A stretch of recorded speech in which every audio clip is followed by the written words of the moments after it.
powerful man stands in the middle of a room filled with cold-blooded killers and orders his wife to take off the only necklace she had left from her deceased mother and give it to her lover, who stands smiling before her. No one in the room thought Naomi Carter would do anything but bow in obedience, but they were wrong. And the moment she walked out of that room changed everything. If you want to know what happens next, hit like and comment the name of the city you're watching, so I know how far my story has progressed. Now, let's begin. The ballroom of the Alderton Grand Hotel had a particular smell on nights like this: old money, fresh flowers cut too soon, and underneath it all, something that never quite washed out no matter how many times they changed the linen. Fear. Not the sharp animal kind. The slow, marinated kind that came from spending years around men who never needed to raise their voices because everyone in the room already understood what happened to people who made them unhappy. Naomi Carter had learned that smell before she learned to read. She stood near the east wall, one hand resting against the white marble column, a glass of sparkling water in the other. Not wine. Never whine at these things, because wine made you soft, and soft got you noticed, and noticed got you used. She was 41 years old, and she had spent the better part of 2 decades learning how to be invisible in rooms that were specifically designed to make people like her feel small. She had mostly succeeded. The gown she wore was navy, conservative at the neckline, elegant in the way her mother had always insisted elegance should work, not announcing itself, just existing. The diamond necklace at her throat was the only thing she wore that had any real story behind it, a single teardrop pendant on a platinum chain, surrounded by a modest constellation of smaller stones, the design old-fashioned in a way that made it look more expensive than it was, though it had been appraised twice in the last decade, and both times the number had surprised even the appraiser. Her mother, Eleanor Carter, had worn it every day for 30 years. She'd been buried without it at Naomi's insistence. Some things were not for the ground. Across the room, Vincent Moretti moved the way he always moved at these gatherings. Slowly, with purpose, the crowd opening around him the way water moved around a stone. He was not the largest man in the room, not the loudest, not the one with the most visible muscle flanking him, though Ryan Donovan were never more than 15 feet away. What Vincent had was gravity. You felt it before you saw him. The air in the room shifted. Conversations restructured themselves. Backs straightened or bent, depending on what the person knew about themselves and what they owed. He was 53 and looked it honestly. Lines around the eyes, silver threading through dark hair, he still kept short and controlled. A jaw that had gone slightly heavy with age, but not unattractively so. He wore the Italian suit with the practiced indifference of a man who'd worn nothing else for 30 years. He looked from a distance like someone's successful uncle. Up close, once you caught his eyes, the illusion dissolved immediately. Naomi watched him move and felt nothing that she could identify quickly. The emotion was there, somewhere, but she had compressed it over the years into something so dense it no longer had a shape she recognized. Not love, not hate. Something older and harder to name. He was heading toward Celeste. Celeste Vaughn was standing near the center of the room, wearing red, because Celeste always wore red at these events, the color a kind of declaration. She was 34 and wore it like a weapon. The youth, the bone structure, the practiced laugh that telegraphed ease she did not actually feel but had learned to perform. She was holding a champagne flute and talking to Marcus Wren, one of the Chicago contingent, and she was doing that thing she did where she leaned in slightly when she spoke, as if whatever she was saying was just for you, just for this moment, the most intimate thing. Naomi had watched her do it to 7 different men in the last hour. Vincent reached her and Celeste turned to him without breaking her sentence, finishing the thought before acknowledging him, which was its own kind of performance. The suggestion that she was not a woman who dropped everything when a man arrived, even this man, even here. Vincent liked that about her. Naomi had figured that out 2 years ago. Naomi looked away. The quartet in the corner was playing something that demanded attention and received none. Around her, the room hummed with conversation she had no interest in tracking. Wives and daughters and women brought as accessories to powerful men, mixed with the few women who had their own standing in this world, which was a category that did not currently include Naomi Carter. She had been a partner once. In the early years, when Vincent was still building, when they were still something that functioned like a team, She had done the books. She had managed properties. She had sat in rooms with lawyers and accountants and kept her face neutral while deals were structured around her that she was not supposed to understand but did. She had been useful. Then she had become a wife. And then she had become furniture. She did not let herself think about this at length. There was no productive destination at the end of that particular road. Mrs. Moretti. The voice belonged to Frank Caruso, who was 70 and owned the northeast side of 3 cities and smelled permanently of pipe tobacco despite claiming to have quit a decade ago. He nodded at her from a few feet away, a genuine acknowledgement, one of the few she'd received tonight. Frank had known her mother. That was the basis of whatever warmth existed between them. "Frank," she said, "how's Miriam?" "Stubborn," he said, with the particular fondness of a man who had spent 50 years married to someone who would not be managed. "Which means healthy.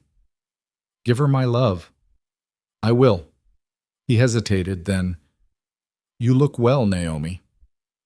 It was the kind of thing people said when they meant the opposite, when they could see something in your face that you thought you'd hidden and felt too polite to address directly. Naomi smiled at him with the precision she'd developed over years of needing smiles to mean exactly nothing. "Thank you, Frank." He moved on and she returned to the marble column. She did not see Vincent coming until he was close enough that moving away would have been obvious. He had Celeste with him. Of course he did. "Naomi." His voice was exactly the same as it had been for 20 years. Controlled, unhurried, carrying its authority the way a blade carried its edge. He was not a man who announced himself. He arrived and expected the world to adjust accordingly. "Vincent." She held the water glass with both hands now. Not from nerves. Habit. He looked at her the way he sometimes looked at things he owned, with an appraisal that was not entirely unkind but was entirely proprietary. His eyes moved to the necklace at her throat and stayed there for 2 seconds longer than they should have. Celeste stood beside him and said nothing, which she was sometimes capable of when it suited her. She was watching Naomi with the careful attention of a woman who understood exactly what the stakes were and had decided she could afford to watch from a position of comfort. "That necklace," Vincent said. Naomi said nothing. She waited. "I want you to take it off." The words landed in the specific way that his words sometimes did. Not loud, not harsh, but with a finality that made the surrounding air feel slightly different. Around them, the nearest conversations had already dimmed. These things were felt before they were heard. "Excuse me," Naomi said, though she had heard him perfectly. "Take off the necklace." He held her gaze without blinking, without heat. That was the worst version of him. The cold version, the one that didn't need to escalate because it had never felt the need to. "Give it to Celeste." The silence that followed was not comfortable. Naomi looked at him for a moment, looked at him in a way she rarely permitted herself, directly, without performance. She was aware of the room around her, of the 24 people within earshot who had gone slightly quiet in that particular way that meant they were listening while pretending not to. She was aware of Frank Caruso somewhere to her left and what his face would look like right now. She was aware of Celeste, who had permitted herself a very small, very controlled smile. She was aware of the necklace, the weight of it, the warmth of the platinum chain against her collarbone, the tiny familiar pressure of the pendant against her sternum.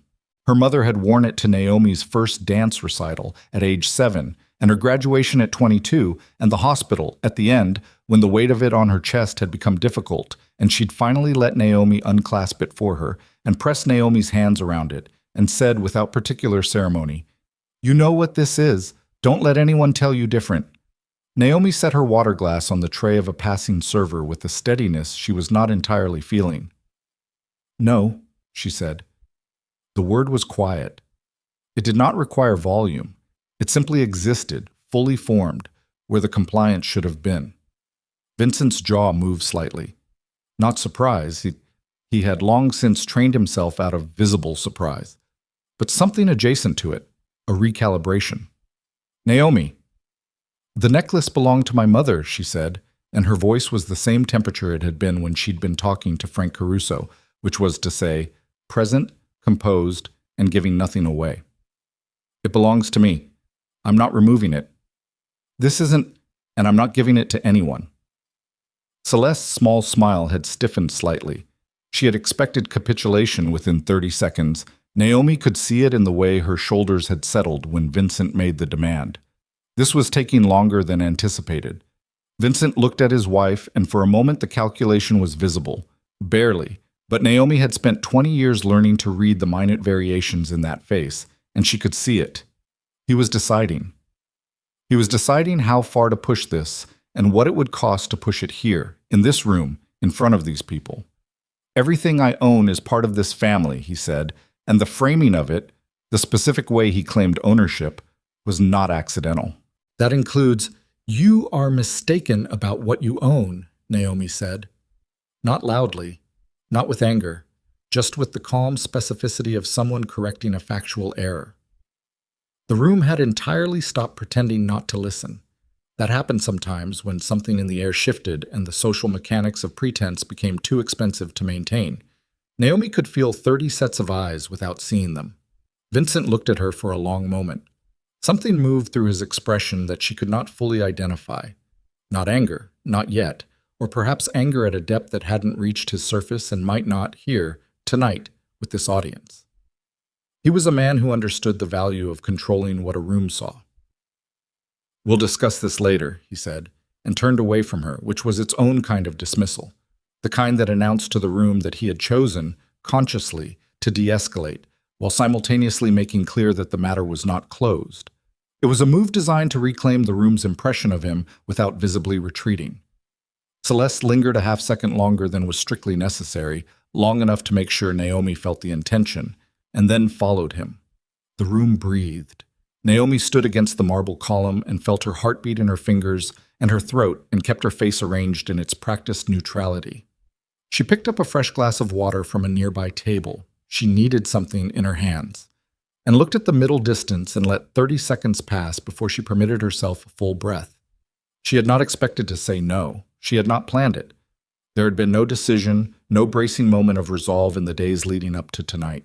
She had dressed for this event the way she always dressed for these events, with mechanical efficiency, with the low-grade dread that had become so familiar she barely registered it anymore. She had clasped the necklace at her throat and looked at herself in the mirror and seen a woman who had become very good at surviving and had confused that with living. And then Vincent had asked her to remove it, and she had said no, and the word had come out of somewhere so deep and so old that she wasn't entirely sure it had involved a decision at all. She stood against the column and felt, for the first time in longer than she could remember, the very specific sensation of her own spine. The night did not end well. Not dramatically. Vincent was too controlled for scenes, especially in public, especially in front of the families. He had his code, and whatever else he was, he maintained the surface of it with a discipline that had served him for 3 decades. So the gala continued. The quartet played, the food was consumed, deals were arranged in the periphery of conversations that were technically about other things. Naomi stayed for the appropriate duration. She spoke to the people she was expected to speak to. She smiled the smile. She held the water glass. And when the car came at 11, she walked out of the Alderton Grand with her head at the precise angle it always occupied, and the necklace still at her throat, and got into the back seat and looked out the window at the city moving past and felt the silence of the car settle around her like something that had weight. Marcus, the driver, did not speak. He never did, on nights when Vincent was traveling separately. The etiquette of the household was specific. She was home by 11:40. The house? The Moretti house on Westfield Drive, 3 floors, 7 bedrooms, a gate with a code that only certain people knew, was lit at strategic points, the way houses were lit when no one was actually in them, but someone wanted them to look inhabited. She went upstairs. She removed the gown. She unclasped the necklace last, as she always did, and held it in her palm for a moment before setting it in the box on the dresser. The box was a simple thing. Dark wood, brass hinges, lined in faded velvet. It had belonged to her mother. Inside it, along with the necklace, was a small envelope that Naomi had not opened in years. Her mother had given it to her 3 months before she died, with specific instructions. Not now. When you need it. Naomi had always assumed she would know when she needed it. She was beginning to wonder if she had simply been avoiding the question. Bad. The next 3 days were quiet, in the way that certain silences were quiet. Not empty, but dense. Everything compressed into the space where normal sound would have been. Vincent did not come home the first night. He came home the second afternoon briefly, retrieved something from his office, and left without acknowledging her presence in the kitchen. Not anger exactly. He was past anger at this point. This was erasure. The specific punishment of a man who had decided that if you would not comply, you ceased to exist in his personal geography. Celeste called the house on the second morning. Naomi knew this because she saw the number on the household landline, an outdated formality that Vincent insisted on maintaining in case of certain emergencies, and let it ring. She spent those 3 days in a state she could not immediately classify. It was not grief, though it had some of grief's texture. It was not relief, though there was something underneath everything that kept rising to the surface and then retreating before she could examine it. It was something quieter than either of those, and more complicated. On the evening of the third day, she went into her mother's room. The room had not been used since Eleanor Carter died 9 years ago. 9 years and 4 months, which Naomi tracked without particularly meaning to. She had kept it. Vincent had suggested once, in the first year, that they repurpose the space, and she had looked at him in a way that had ended the conversation, which had surprised them both. It was the first time, she thought now, that she had held ground on something. She had simply not known it at the time. The room smelled of the cedar sachets Naomi periodically replaced, and the particular stillness of spaces that were preserved rather than lived in. She sat on the edge of the bed, the same bedspread, blue with white flowers, slightly faded now, and held the box from the dresser and looked at the envelope. Her mother's handwriting on the front. Just her name. Naomi. She opened it. Inside were 2 things: a single folded sheet of paper, handwritten, and a smaller envelope inside that one, sealed with a name on it that Naomi did not immediately recognize, a law firm in a city she had not expected. She set the smaller envelope aside and read the letter. It was not long. Her mother had never been a woman of surplus words. You will have waited too long to open this, which means you found a reason not to need it, or you convinced yourself you didn't. Either way, here you are. The necklace is yours, legally, specifically, and on record. The jewelry. All of it. Not just the necklace, but everything I had. The full collection. I set it in trust for you the year before I was diagnosed, and your name is the only name on it. It cannot be claimed by a spouse, or transferred by marriage, or seized in any proceeding that doesn't directly involve your own actions. The firm in the inner envelope has the documents. I'm telling you this not because I think you'll need to fight for it, I hope you never do, but because I know you and I know the way you talk about your life when you think you're not actually telling me anything, and I want you to know you have this.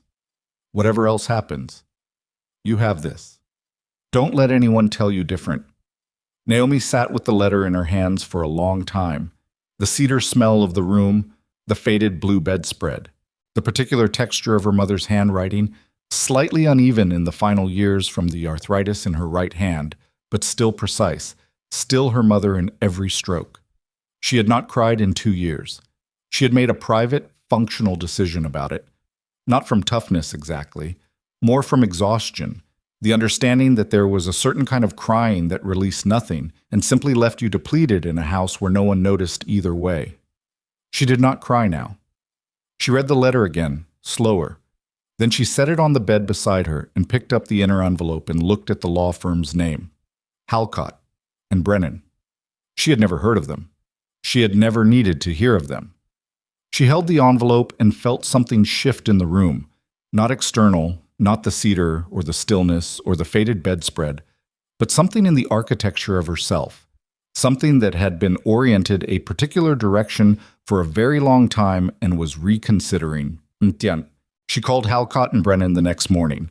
The woman who answered, a paralegal named Daria with a flat Midwestern efficiency that Naomi immediately found useful, located the file in under a minute.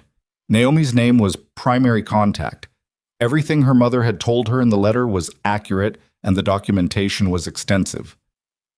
"We wondered when you'd call," Daria said without apology, which was a statement rather than a judgment.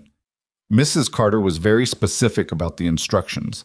She said to give you everything in full when you contacted us and to answer all questions completely. Can you send me the documentation? We can have it to you digitally by end of day. Do you want us to also prepare a summary of the trust protections? Yes, Naomi said. And the appraisal records. A pause. There have been 3 appraisals over the years. The most recent was 3 years ago. Naomi did not ask the number yet. She waited. Daria told her. Naomi was quiet for a moment.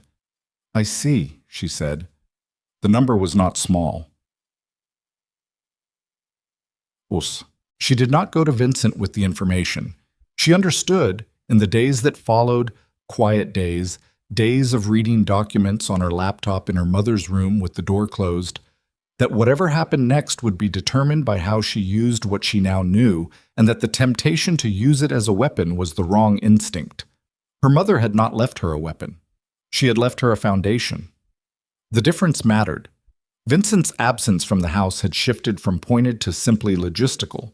He was present in the way that men of a certain type were present in their own households, which was to say, his belongings were there, his schedule was maintained by the staff who had not been instructed otherwise, but the version of him that acknowledged her as a person had not returned since the night of the gala. She did not wait for it. She drove herself to the offices of Halcott and Brennan on a Tuesday afternoon and sat with a man named Gerald Brennan, late 60s, a patient face, the kind of lawyer who had seen enough to be unshockable, and spent 2 hours in a conference room reviewing everything. Your mother was meticulous, Gerald said, at one point in the tone of a man accustomed to clients who were not. Yes, Naomi said, the trust is bulletproof. I won't overclaim. There's no such thing in law, technically, but what she structured here is about as protected as it gets. The jewelry collection is legally yours and only yours. It was never commingled with marital assets. The documentation to support that claim goes back 15 years. 15 years, Naomi repeated. Her mother had done this 15 years ago. When Naomi had been 26, when she and Vincent had been married for 3 years, when everything was still operational in the way that things were operational before they became what they eventually became. I know you and I know the way you talk about your life when you think you're not actually telling me anything. Are there people within the... She paused, choosing her words with the precision of someone who had spent 2 decades in rooms where the wrong framing had consequences. Within my husband's professional circle, who would have standing to challenge this? Gerald looked at her with the patient face of a man who understood the question more fully than she'd phrased it. No. The trust predates any of those professional associations and was structured to be entirely independent of your marital status. For anyone to challenge it successfully, they would need to demonstrate that the collection was misrepresented as solely your mother's property when it actually had some prior claim, which it didn't, and the documentation shows that clearly. It would be an extraordinarily difficult case to make, and the legal exposure for the challenging party would be significant. Naomi looked at the document spread across the conference table. The pages her mother had touched. The signatures, old enough now to have faded slightly at the ink. What would you need from me to ensure the trust remains fully active and documented? She asked. Just your continued confirmation of identity and a current address for correspondence, Gerald said. Your mother structured it so that it essentially maintains itself. She was, as I said, meticulous. Naomi nodded. She thought about the morning of the gala, the navy gown, the specific quality of the light in her bathroom mirror, the necklace going against her collarbone, warm from her hands. She thought about the word no and the place it had come from, and the fact that her mother had, 15 years ago, understood the terrain well enough to begin preparing the ground. She drove home in the late afternoon light and sat in the car in the driveway for a minute before going in, not from hesitation, but from the need to feel the transition. From that office, that table, those documents, those 15 years of preparation her mother had made quietly and without announcement, back into the house on Westfield Drive. She was not the same person who had left that house this morning. The change was not visible. There was no external version of it. But it was real in the way that structural changes were real, not in the surfaces, but in what the surfaces now rested on. Coach. Vincent came home that evening. He came in through the side door, the way he did when he wanted to avoid the formality of a full household entrance, and she heard his footsteps in the corridor before she saw him. She was in the kitchen, standing at the counter with a cup of tea she had barely touched. The tablet opened in front of her to a document she had finished reading an hour ago and had not closed. He stopped at the kitchen doorway. She looked at him. He looked at her, and then at the tablet, and something crossed his face. Not suspicion exactly, but attentiveness. Vincent had survived a very long time by paying attention to things that other people dismissed as small. "We need to talk," he said. "We do," she agreed. He came in and sat across from her, which was not his usual posture in this room. Usually he stood, which was a kind of dominance that he maintained without thinking about it, the same way he maintained all his postures without thinking about them. The sitting was interesting. She filed it. "What you did at the gala, I declined a request," she said. "That's what happened." His jaw moved. "You embarrassed me in front of—" "I held on to something that belongs to me," she said. "If that was embarrassing, I'd ask you to consider what the request itself looked like." The silence that followed had a particular texture. The texture of a man recalibrating, which happened rarely enough with Vincent that it was its own kind of event. "The necklace is part of this family's—" "It isn't," she said, and she reached over and turned the tablet around so the document was facing him. "Not all of it. Not the law firm's correspondence. Just the trust summary, which was a clean single page and made the relevant facts clear without requiring interpretation." Vincent looked at the page. He looked at it for longer than the reading required, which told her he was not failing to understand it. He looked up. "Where did you get this?" "My mother left it," she said. "She left this and the rest of the documentation 9 years ago. I retrieved it this week." 9 years. She was thorough. He was quiet for a moment. The kitchen clock made its sound. The tablet sat between them on the counter. "This doesn't change," he started. "It changes some things," she said. "Not everything, but some things. The necklace is mine. The collection is mine. Those are facts now. They were always facts. I simply have the documentation in hand." He looked at her with the eyes she had spent 20 years learning to read, and was now reading in a way she had not previously permitted herself, but not for the cues she needed to predict his mood, but for the whole picture. The man behind the calculation. Whatever was actually there. "This is about Celeste," he said. "This is about a necklace my mother gave me," she said. "That's what it's about." He stood up. The movement was controlled, neither abrupt nor slow. It's the movement of a man who was choosing, consciously, how he left a room. "We'll talk tomorrow," he said. "All right," she said. He left. She stood in the kitchen for a moment, and then she picked up the tablet and closed the document and set the device down and looked at the cup of tea that had gone cold. She felt the silence of the house around her, and for the first time in a long time, it did not feel like a weight. It felt like a room she had not yet begun to furnish. She did not sleep well, but she slept. That was something. In the morning, she woke before the house staff arrived and made coffee, and sat at the kitchen table and looked at the garden through the window. The October garden, stripped back.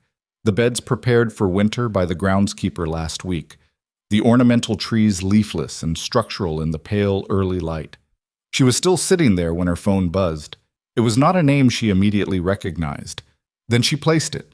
Elaine Mercer, who ran a charitable endowment foundation, and who had been at the gala 2 weeks before, who had spoken to Naomi briefly near the dessert table about a restoration project she was funding. They had exchanged cards in the way that women at these events sometimes did, perfunctorily, without real expectation. Naomi had not followed up. The message was short. "I heard about the other night. Not from gossip, from Frank Caruso, who doesn't gossip but does occasionally express concern about people he respects. I have a project that might interest you, if you have an hour this week. No obligation, just coffee." Naomi read it twice. Frank Caruso, who had told her she looked well with the particular warmth of someone who could see she did not. She typed back, "Thursday works." "Where?" The response came in 4 minutes. "There's a place on Alderton called Margot's. They have decent coffee, and no one who matters ever goes there." Naomi almost smiled. It was a close thing. She set the phone down and looked at the garden, the stripped ornamental trees, the October light coming in flat and clear through the window. She reached up and touched the hollow of her throat, where the necklace would be when she put it on later. Her mother had been meticulous. Her mother had known. And somewhere in the documentation now, sitting in a secure digital file and in hard copy in a conference room on the 32nd floor of a building across town, there was a record of everything that had been protected, everything that had been held in trust, everything that could not be taken. But there were also things that were not in any document. There were things Naomi was only beginning to understand were hers. She poured the rest of the cold coffee into the sink and started a fresh cup and stood at the window and let herself look at the garden for a long time, without moving, without the performance of composure she had been practicing for 20 years. Just looking. Tut. She was still at the window when her phone buzzed a second time. Different number. A number she recognized immediately. One of Vincent's secondary phones, not his primary, the one he used when he wanted a conversation to be less traceable. The message read, "Come to the office on Crane Street tonight at 9. We need to talk about the trust documents. Bring whatever you have, not a request." The grammar of a man who had spent his life in a context where requests were understood as commands and commands were understood as inevitabilities. She read it 3 times. She thought about the letter in her mother's handwriting. "You have this. Whatever else happens." She thought about the word no and the room full of people who had gone quiet to hear it. She thought about Thursday morning and Margot's on Alderton and a woman named Elaine Mercer who had been told about her by Frank Caruso, who did not gossip. She set the phone face down on the counter. She thought, "I am 41 years old, and I have documents that cannot be taken, and a lawyer with a patient face and a dead woman's handwriting telling me I already knew the value of the thing I was protecting." She thought, "Something has started.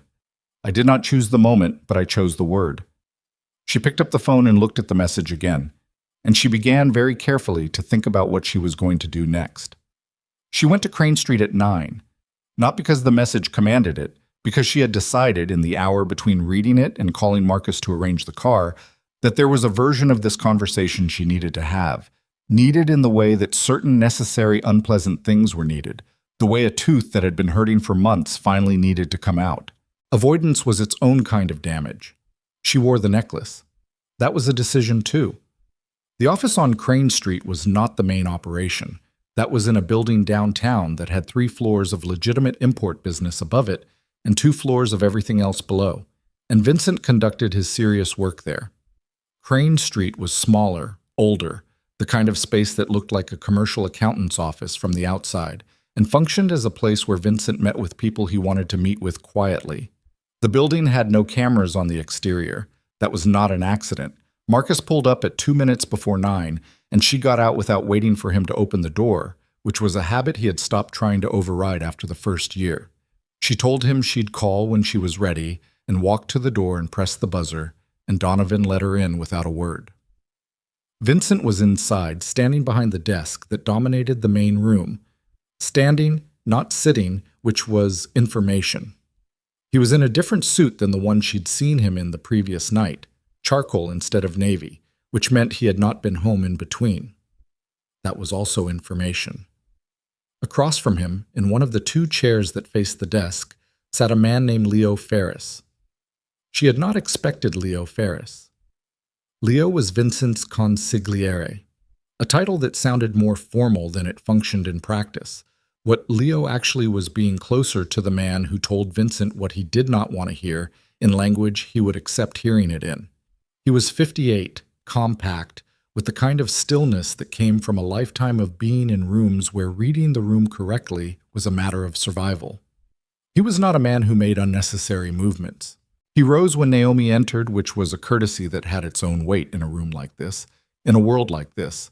She acknowledged it with a slight nod. "Naomi," Vincent said. "Vincent." She looked at Leo. "Leo." "Mrs. Moretti," Leo said, and sat back down when she had taken the remaining chair, which she did without being asked, because she was done waiting to be positioned.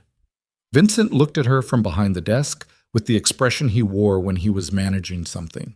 Not anger, the management of the space where anger was. There was a difference, and she knew it precisely.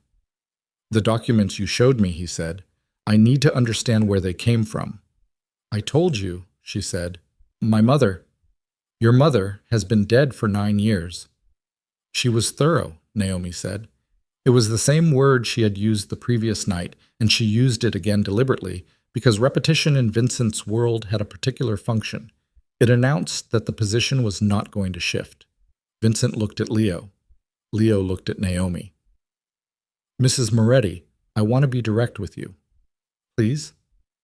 "Mr. Moretti's concern, and I want to be clear that this is a concern, not an accusation, is whether the trust documentation has been prepared recently and backdated in response to the events of last week." The room was quiet enough that she could hear the building's ventilation system. "You're asking if I fabricated legal documents," she said. "I'm asking where they originated," Leo said, which was a more careful version of the same thing. "Halcott and Brennan," she said. "Gerald Brennan personally. The firm has been holding the trust records for 9 years. The filing dates are part of the public record. Any attorney you hire to review the documentation will confirm this within an afternoon." She paused. "I'd recommend you do that before this conversation goes further." Leo looked at Vincent. Vincent had not moved from behind the desk. He was looking at Naomi with the particular stillness of a man who had just had a floor shift under him and was deciding whether to acknowledge it. "Your mother set this up," he said. Not a question. A statement he was processing out loud. "Yes. While we were married. 3 years in." Something moved through his face that was not easy to categorize, not anger, or not only anger, something underneath it that was more complicated and that she did not, at this moment, have the emotional surplus to feel compassion for. "Why?" he said. It was the simplest question he could have asked, and the one she had least prepared an answer to. "I don't know," she said, which was partially true. "She didn't explain her reasoning to me. She simply did it." "She didn't trust me," Vincent said. "She didn't trust circumstances," Naomi said. "That's different."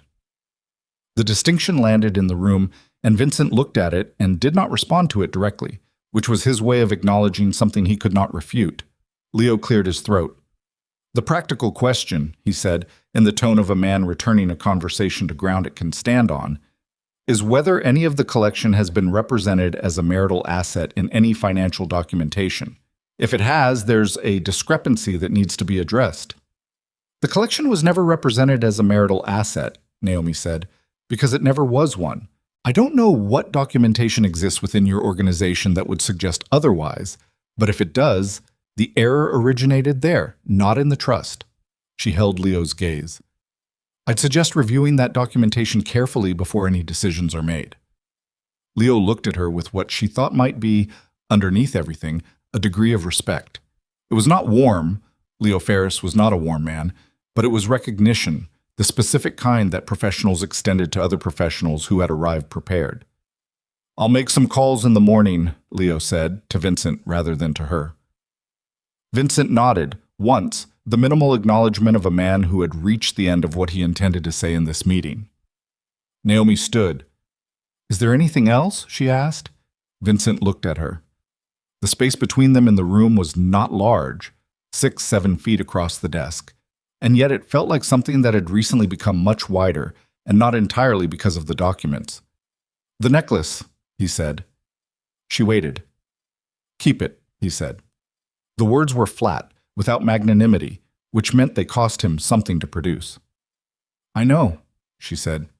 She picked up her bag and walked out. "Go ahead, dude." Donovan was in the corridor, leaning against the wall with the professional vacancy of a man paid to be present without being intrusive. He didn't look at her as she passed, and she didn't look at him. And she pushed through the exterior door into the October night and pulled out her phone and called Marcus. Standing on the Crane Street sidewalk, she allowed herself 20 seconds of simply existing in the cold air without managing her face or her posture or the position of her hands. 20 seconds. Then Marcus pulled up and she got in. But the morning after the Crane Street meeting, things began to move in ways she had not entirely anticipated. The first call came from Daria at Halcott and Brennan at 9:15, informing her that a law firm she had never heard of, Strauss Kemper, downtown, had submitted a records request related to the trust. Daria's tone was professionally neutral, which Naomi appreciated, but the message underneath the neutrality was clear. Someone was already pulling on this thread. "Standard response?" Daria asked. Everything on record, Naomi said. Don't withhold anything. The documentation is clean, and I want anyone who looks at it to see exactly that. Understood. The second call came at 11, from a number she did not recognize, and when she answered it, the voice was Elaine Mercer's. Thursday still work? Elaine asked. Yes, Naomi said. Good. There's something I wanted to tell you in person rather than by text. The something in that sentence had its own texture. All right, Naomi said. I'll see you Thursday. She hung up and stood in the upstairs hallway and looked at the wall and thought about the specific weight of information arriving in small increments, each one adding to a picture she could not yet see in full. Celeste called the house that afternoon. Not the landline this time. Her cell phone, which meant she had obtained the number from somewhere, which was information about what Vincent had shared and when. Naomi answered. Naomi. Celeste's voice had a quality she had noticed before at the gala, a practiced warmth that was doing the work of concealing something less warm. I think we should talk. We're talking now, Naomi said. A pause. I mean in person. I think you've developed a misunderstanding about my relationship with Vincent, and I'd like to— I haven't misunderstood anything, Naomi said. Is there something specific you called about? Another pause, and this one had a different texture. The pause of someone recalculating, the conversation not going the direction it had been prepared to go. The necklace, Celeste said. No, Naomi said. I just want to— No, Naomi said again, with the same flat specificity she'd used in the ballroom. Not the necklace, not anything from the collection, not any discussion of the collection. If you have legal representation and they have a specific question for my legal representation, that's a conversation that can happen through appropriate channels. This one is done. She ended the call. She stood in the kitchen and looked at the phone and felt her hands were steady, which was useful to know. The conversation she had not anticipated came the following morning, from a direction she had not expected. She was in her car, heading to the library, a habit she had maintained through everything, the one afternoon a week she spent in a place that was entirely hers, in a way that had nothing to do with Vincent or the household or any of it, when her phone rang through the car's speakers and the name on the display was Frank Caruso. She answered. Frank? Naomi. His voice was the same as always, unhurried, slightly graveled, carrying its age without apology. You have a moment? I'm driving, but yes. I'll be brief. There's been some conversation. He paused. Among people who pay attention to things, about what happened at the gala and about what came after. She kept her eyes on the road. What kind of conversation? The kind that happens when men of a certain type notice a pattern they find interesting, Frank said. The documentation your mother left. Word travels. I don't know how, but it does. Someone at Strauss-Kemper talked to someone, or someone at the gala paid closer attention than you'd have liked, or both. The point is that there are people who are looking at Vincent's situation differently than they were 2 weeks ago. Differently how? Naomi said. Frank was quiet for a moment in the way of a man choosing his next words with the care of someone who understood the weight of specific language. There's a question, he said, about how a man who didn't know what his own wife legally owned has been managing other people's resources. It's not a fair question necessarily. These things are separate, but fairness isn't how these questions operate. Naomi pulled into the library parking lot and stopped the car and sat with the engine idling. Frank, she said, are you warning me about something? I'm informing you, he said. There's a difference. Warnings imply danger. What I'm telling you is that the ground around you has shifted, and I thought you should know that the shift is visible to people who matter. She looked through the windshield at the library's brick exterior. An ordinary Tuesday morning, a woman walking a dog past the front entrance, a city bus pulling away from the stop at the corner. Does Vincent know? She asked. He will, Frank said, if he doesn't already. And Celeste? A pause that was its own answer. Celeste has been telling a particular story for a while, Frank said carefully. Stories that have benefited her and cost others. I think some people are beginning to audit those stories. Naomi said nothing. Miriam sends her love, Frank said, and his voice shifted back to something warmer, something that was the end of the professional portion of the call. Come see us sometime. Not at a gala, at the house. Miriam makes soup in October. I will, Naomi said. Thank you, Frank.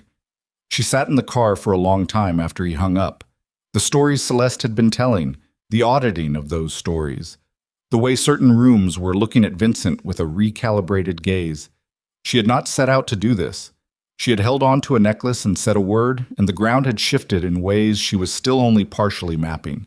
She got out of the car and went into the library and sat at a table in the back corner with a book she did not read, and let herself think for the first time in years with the full attention she was capable of. Thursday came. Margot's on Alderton was small and warm and smelled of roasted beans and old wood, and Elaine Mercer was already there when Naomi arrived. A table near the back, 2 coffees already on it, which Naomi noticed as the particular preparation of a woman who did not waste time on the performative aspects of meetings. Elaine was in her mid-50s, lean, with close-cropped gray hair, and the kind of face that had clearly been striking at 30 and was now something better. Interesting, lived in, fully inhabited. She stood when Naomi approached, and they shook hands in the way of women who had long since left behind the social choreography of environments that required something more deferential. I appreciate you coming, Elaine said. You said there was something to tell me in person, Naomi said, sitting. I did. Elaine wrapped both hands around her coffee cup. I'm going to be direct because I think you'll prefer that. I will. I run the Mercer Foundation. We fund restoration and community access projects, libraries, public archives, arts infrastructure.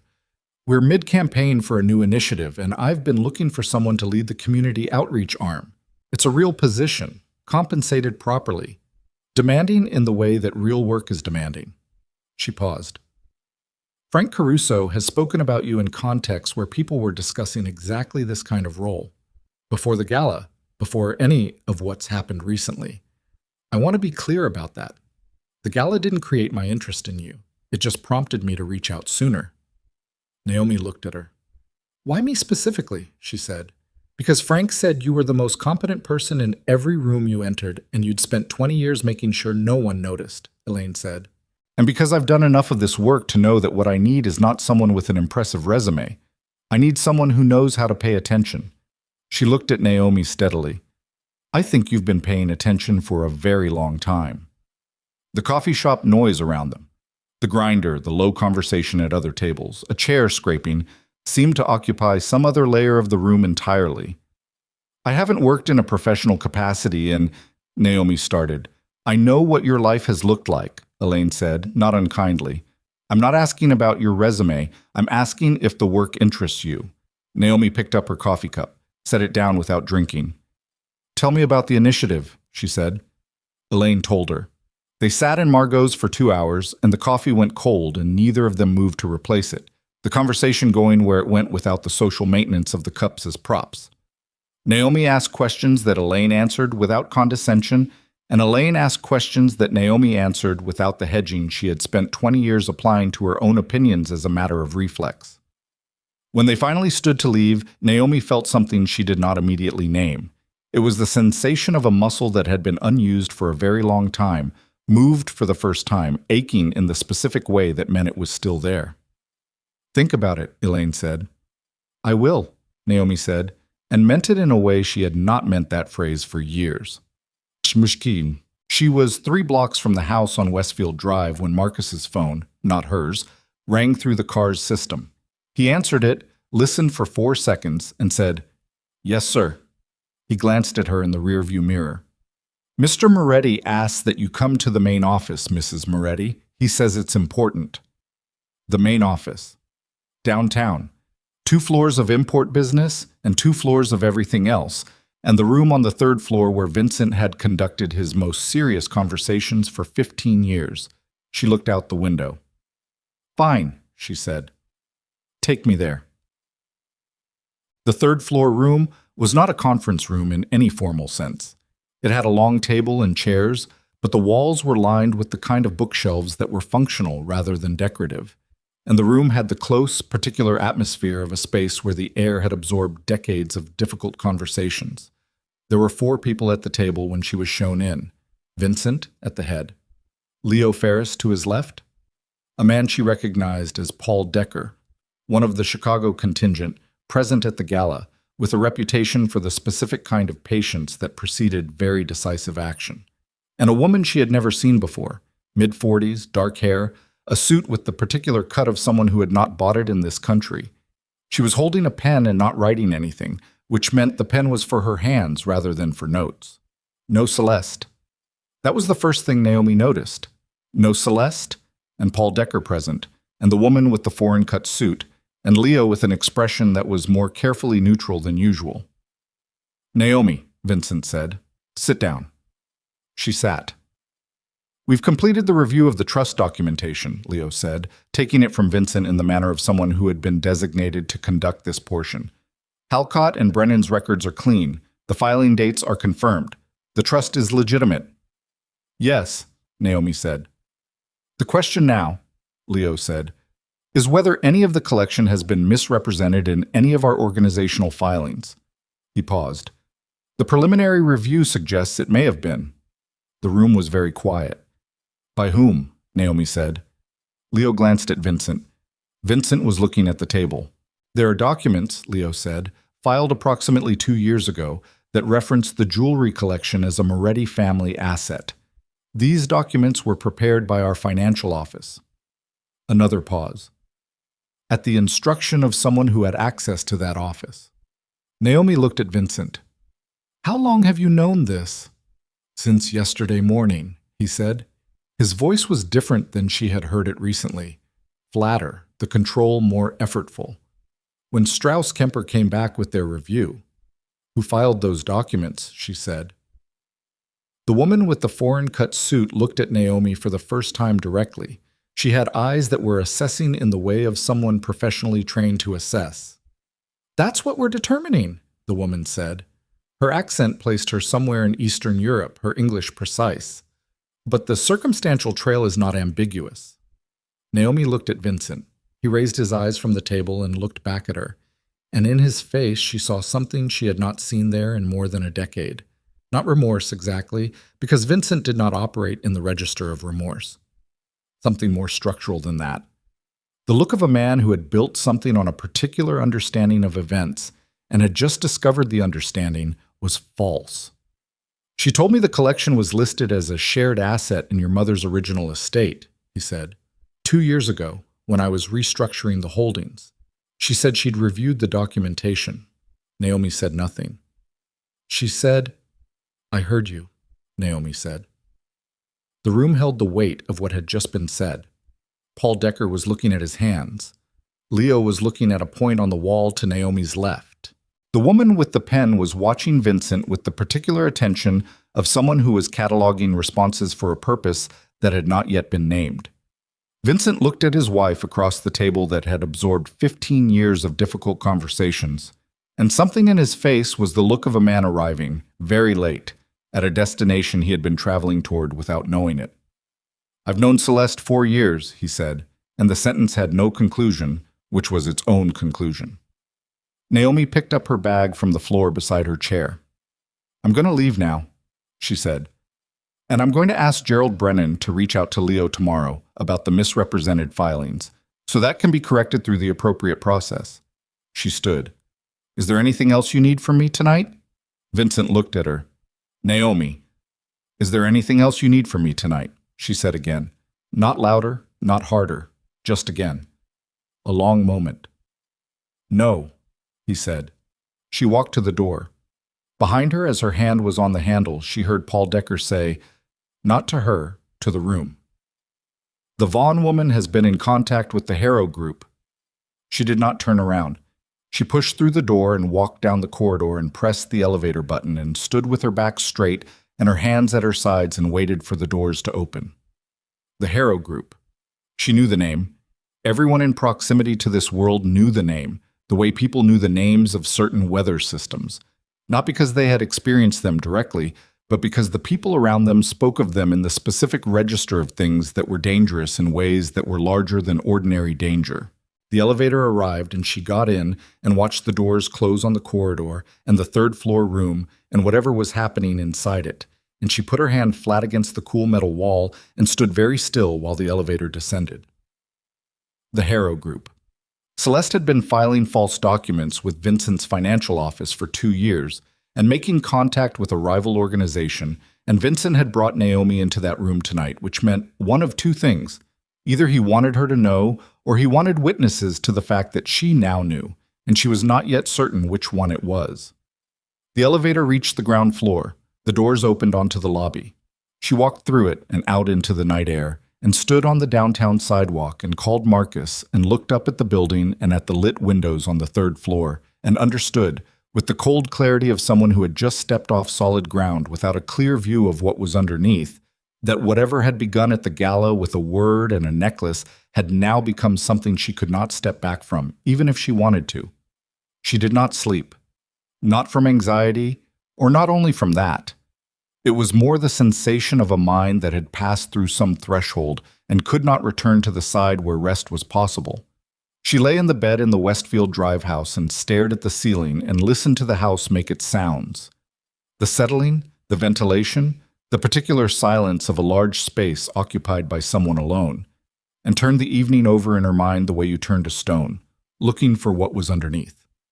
The Harrow Group. She knew the shape of it without knowing the details. What she knew came from years of proximity to conversations she had not been invited into, but had not been fully excluded from either. The specific position of a wife in a world like this one, present enough to absorb, invisible enough to be unguarded around. The Harrow Group was a competing organization with interests that overlapped Vincent's at several points, and that had been in a state of cold friction with the Moretti operation for as long as she could remember. Not war. Something more calculated than war. The particular tension of two bodies of water that were not yet mixing but were not entirely separate. And Celeste had been in contact with them. For how long? In what capacity? To what end? These were questions that the room on the third floor was currently working to answer, she assumed, which meant that by morning there would be information that did not currently exist in accessible form, and what that information contained would determine the shape of what came next. She turned onto her side and looked at the window. October dark outside, the garden invisible.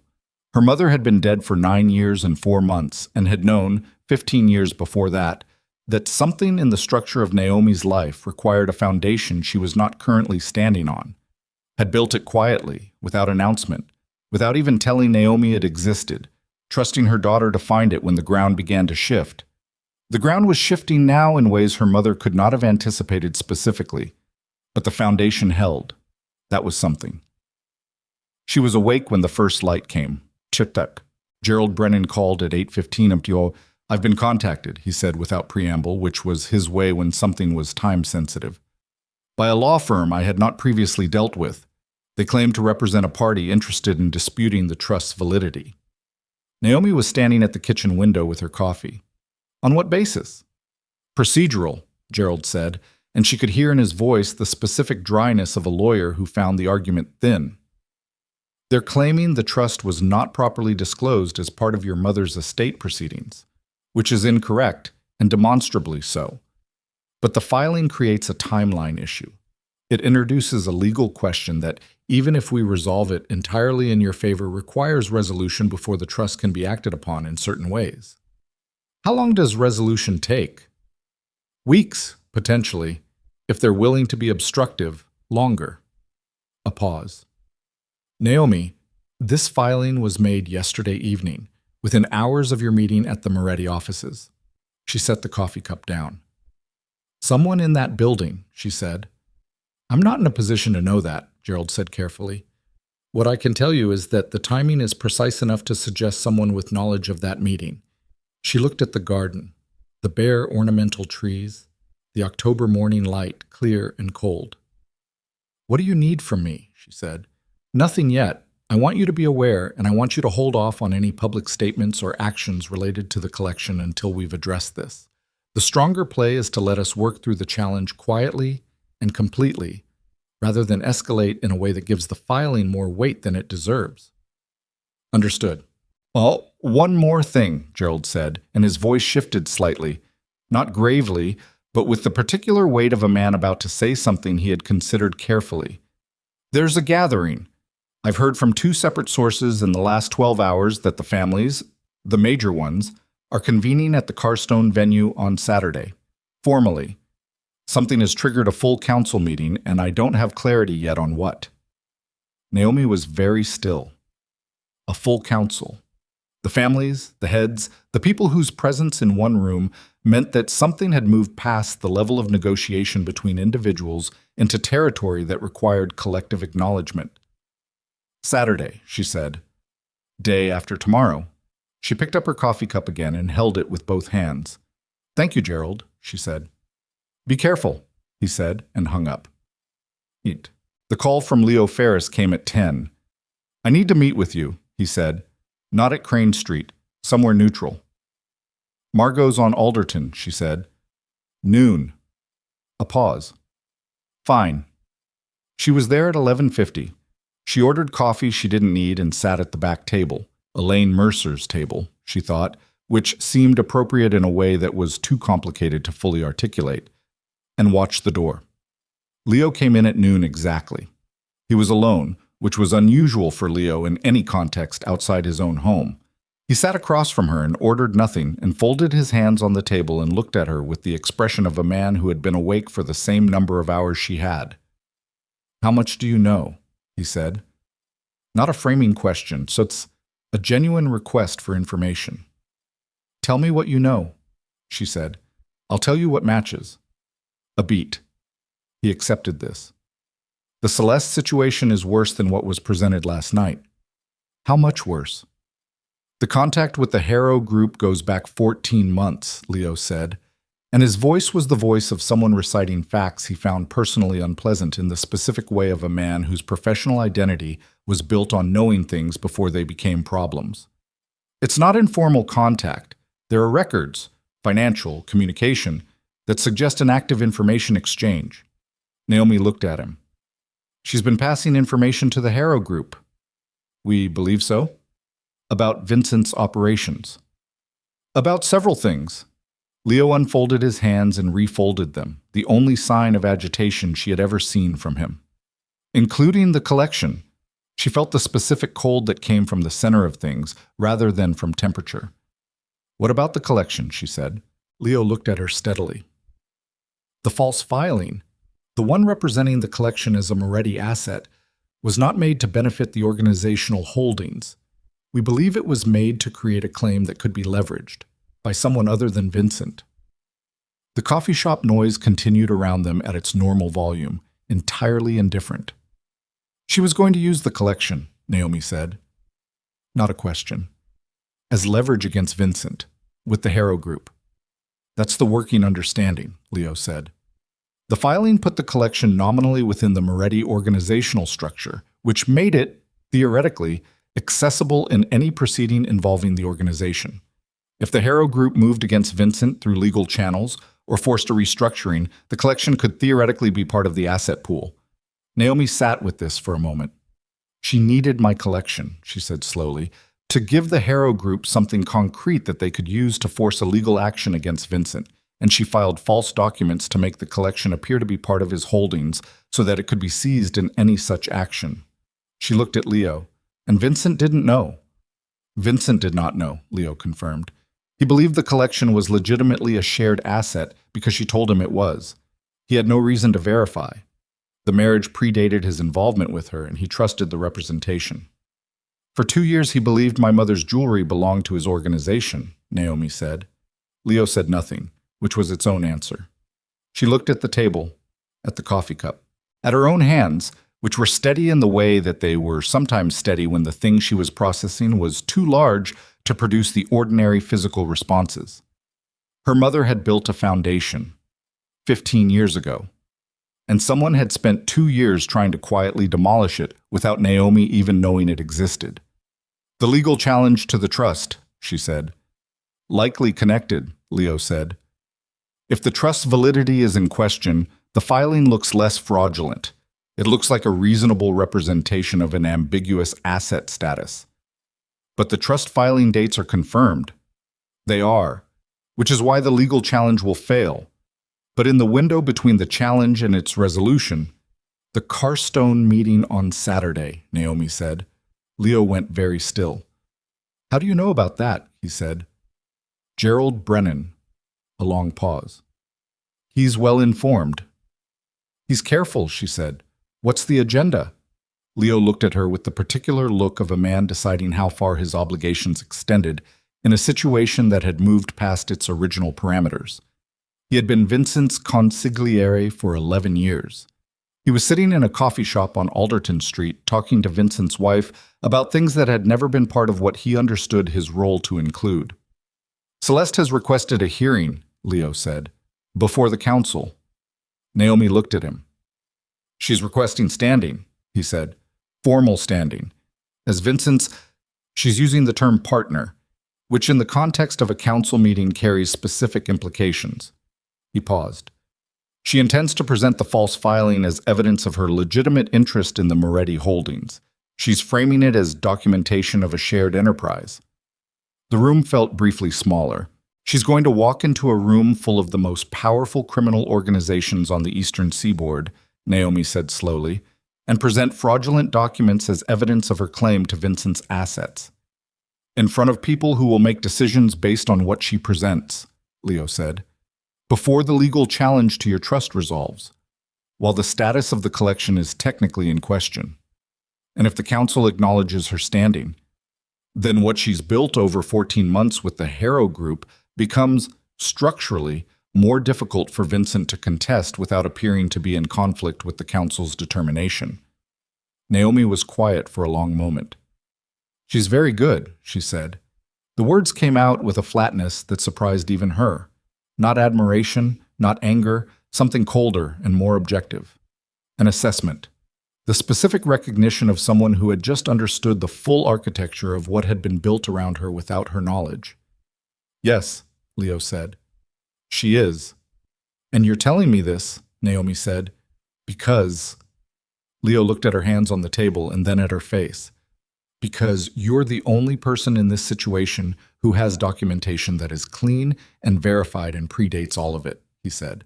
And because the council meeting is Saturday and the trust challenge was filed yesterday, and there is a window, a very specific window, in which the sequence of events can be correctly understood by the right people before it becomes something else.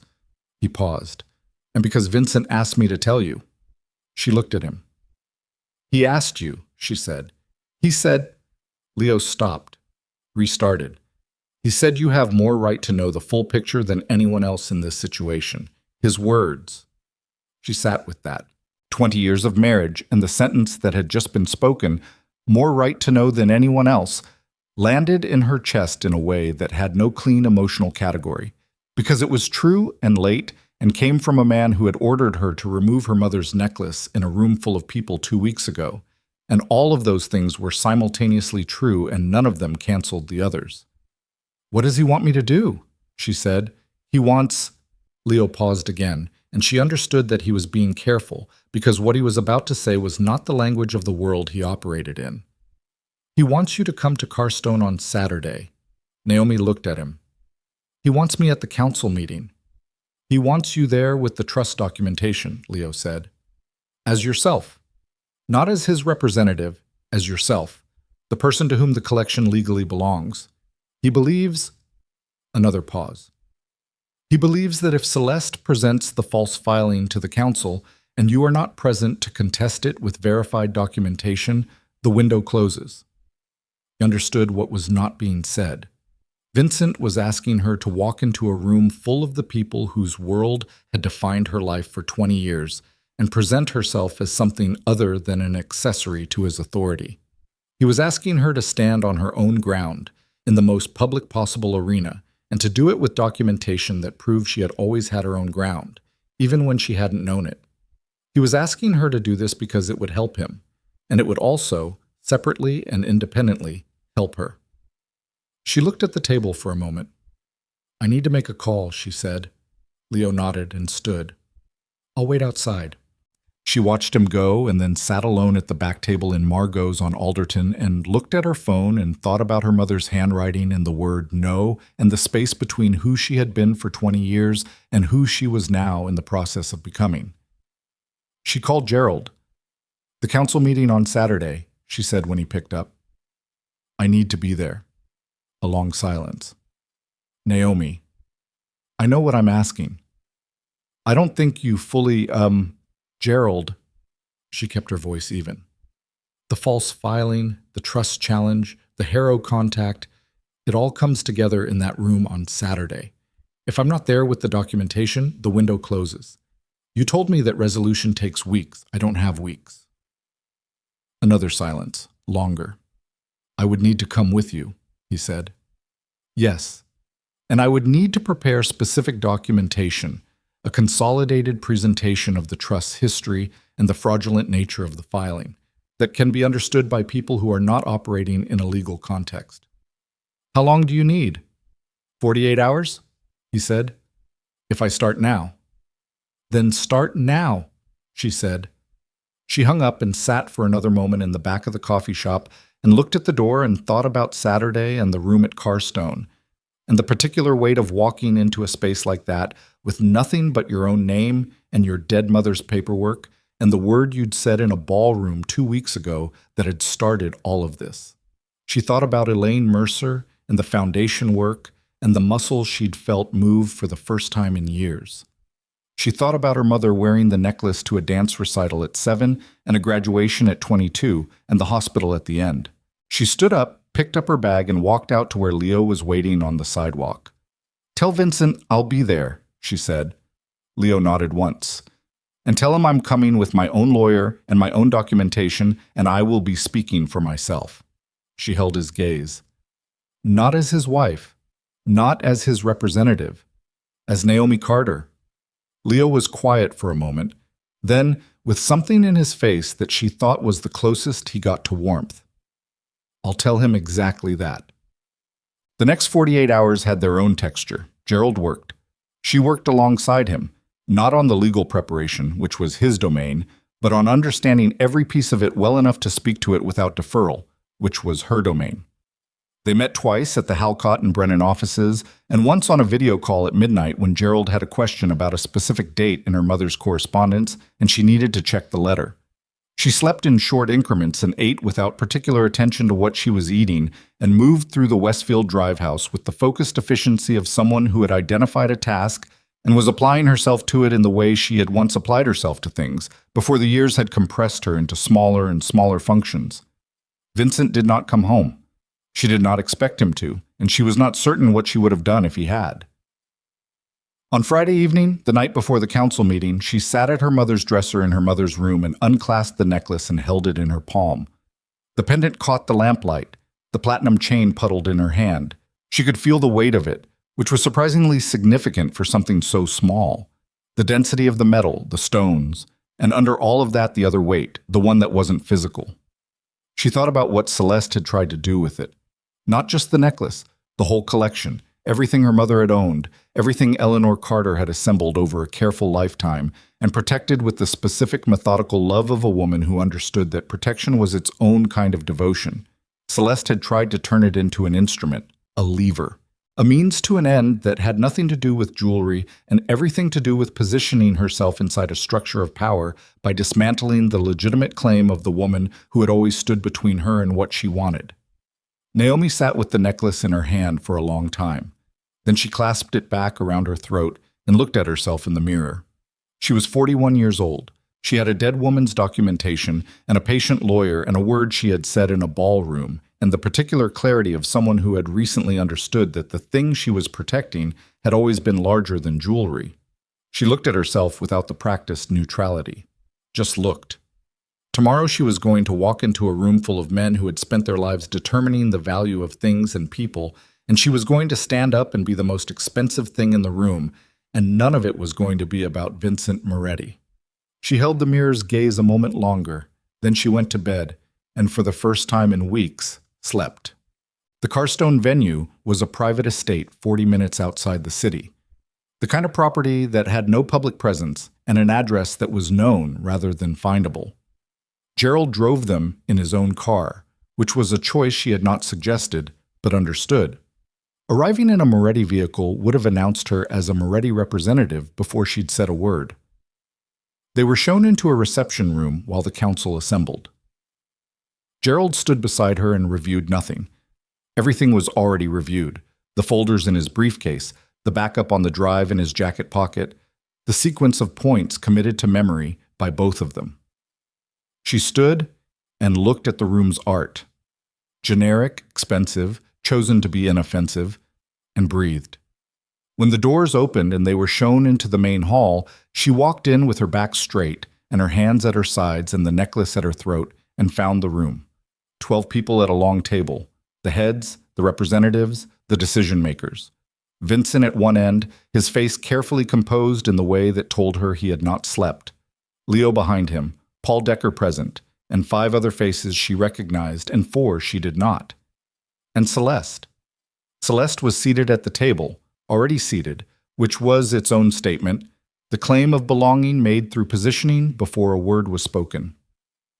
She was in black, which Naomi noted as an adjustment from red, a calculated shift, the performance of seriousness. She had a folder in front of her and her hands were flat on the table, and when Naomi walked in, Celeste's eyes went to the necklace first. They stayed there for 2 full seconds. Then Celeste looked up and met Naomi's eyes, and whatever she saw in them made something shift in her face.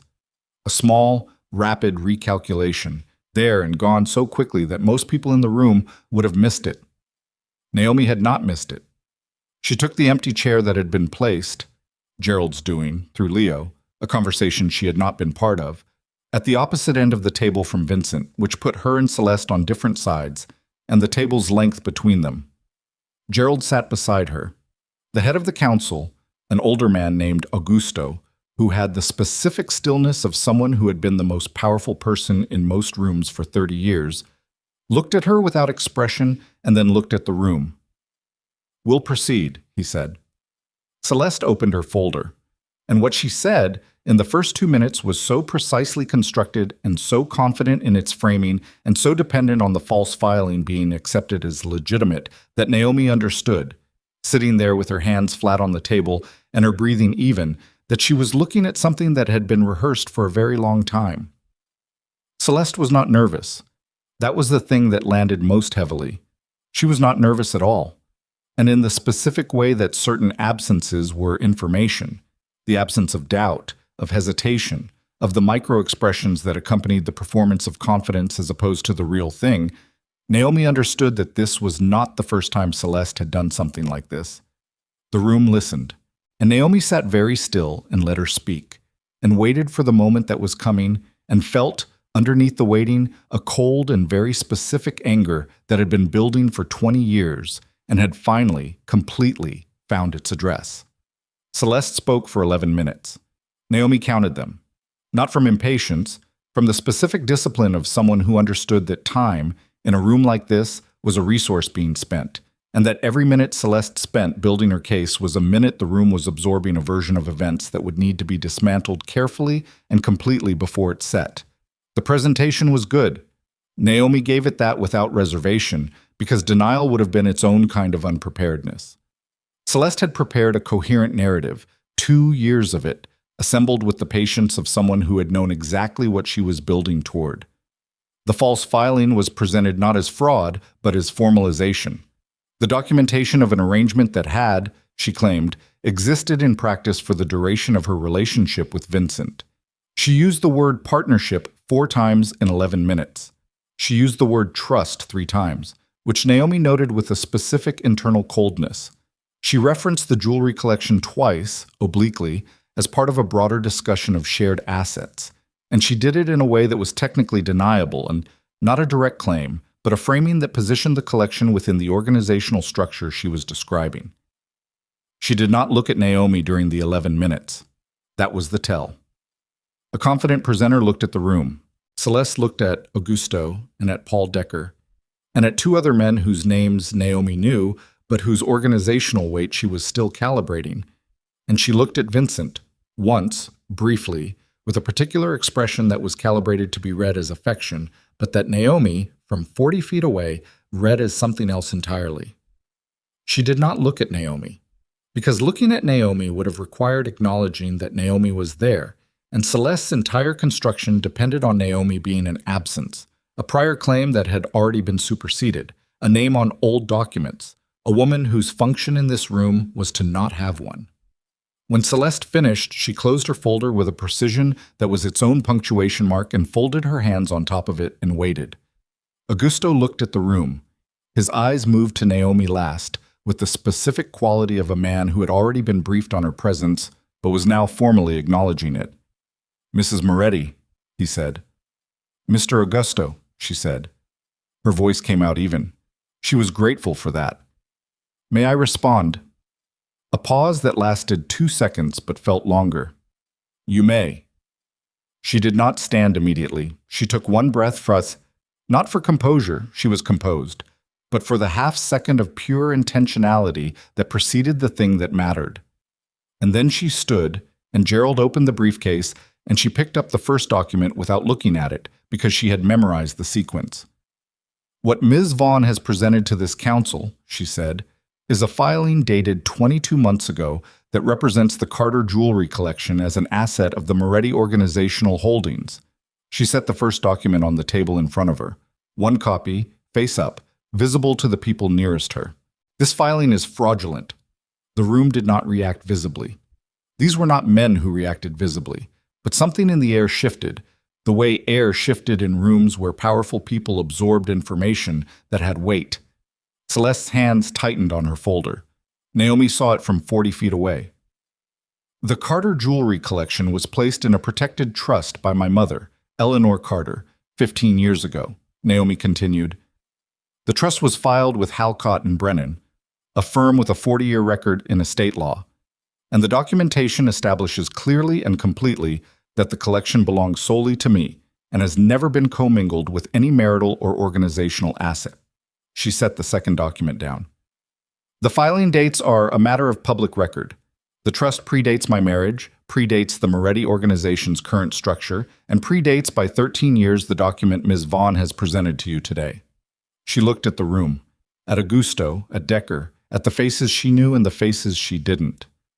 "The filing Ms. Vaughn presented was made without my knowledge, without Vincent Moretti's verified authorization, and without any legal basis in the actual asset structure of either the Carter estate or the Moretti holdings," she said.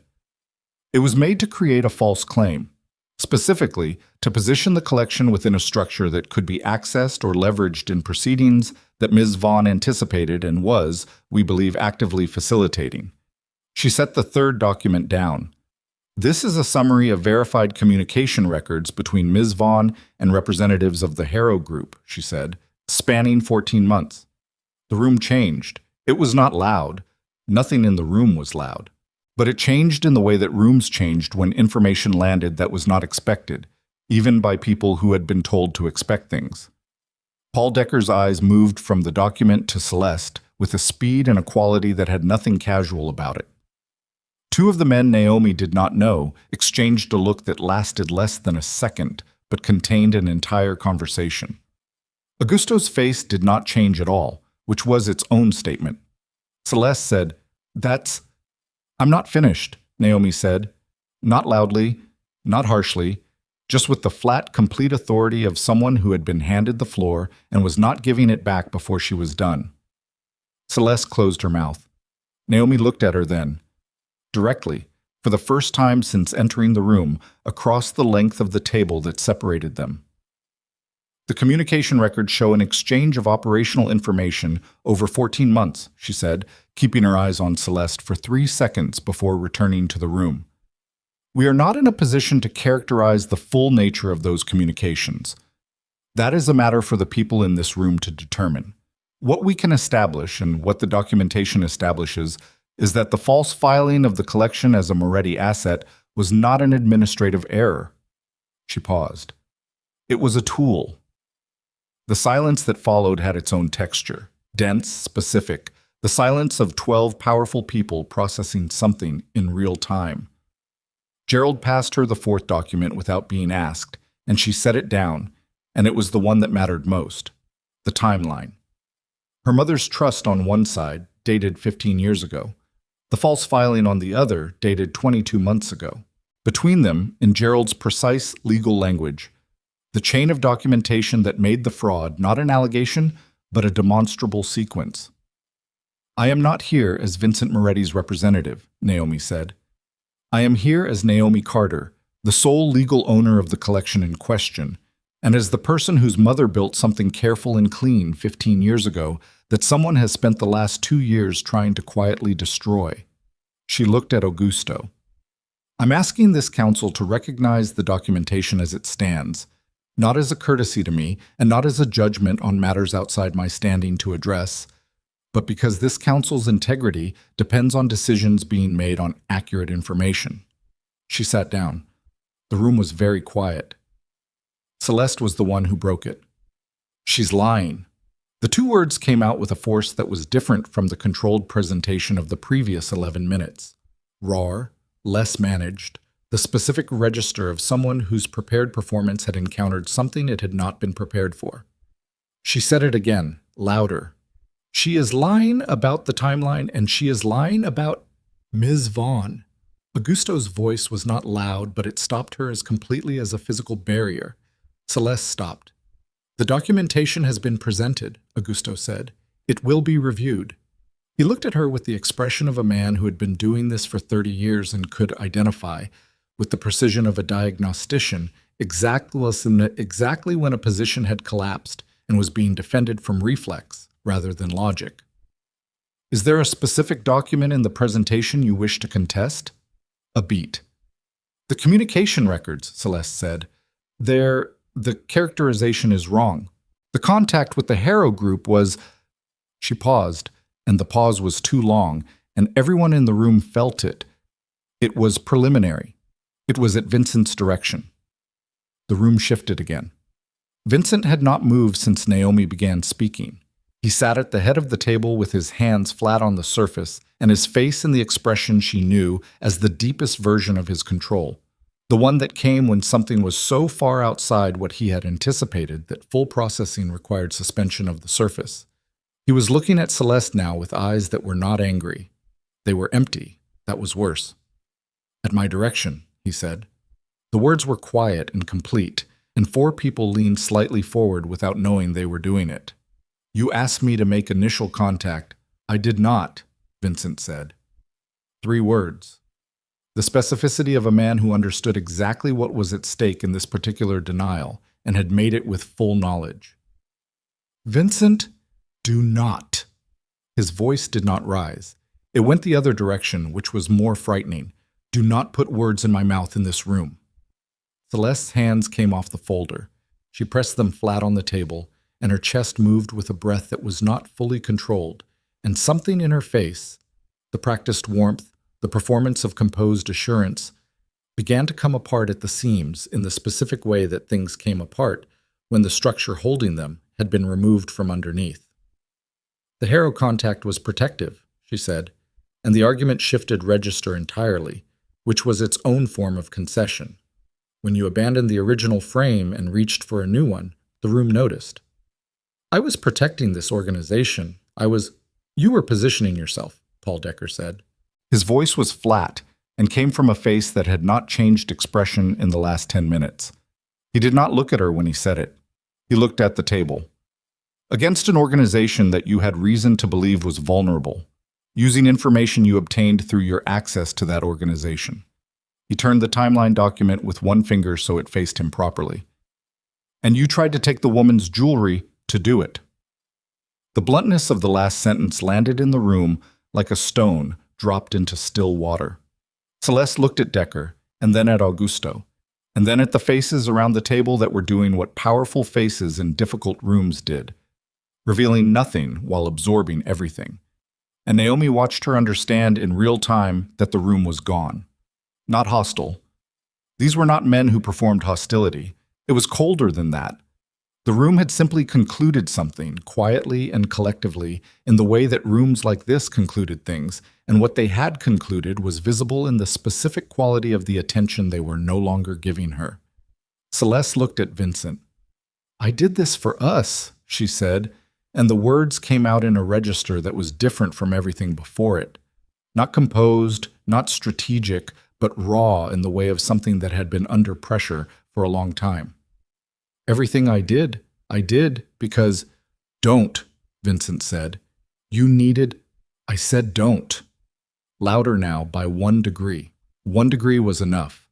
You do not get to tell me what I needed. Not here, not anywhere.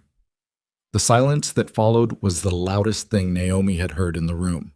Celeste looked at Vincent for a moment, really looked at him, and whatever she saw in his face made something in her own go very still. She picked up her folder. She straightened it against the table with 2 precise taps, and then she set it back down and looked at Augusto. This council will recess for 30 minutes, Augusto said, cutting across her with the gentle inevitability of a man who had decided the active portion of this conversation was complete. We'll reconvene to address the documentation formally. He stood. The room stood. Celeste stood last. The recess room was smaller, an anteroom off the main hall, with a sideboard and chairs and the kind of stillness that came from being adjacent to something large. Naomi stood near the window and Gerald stood beside her, and neither of them spoke for the first 2 minutes, which was appropriate.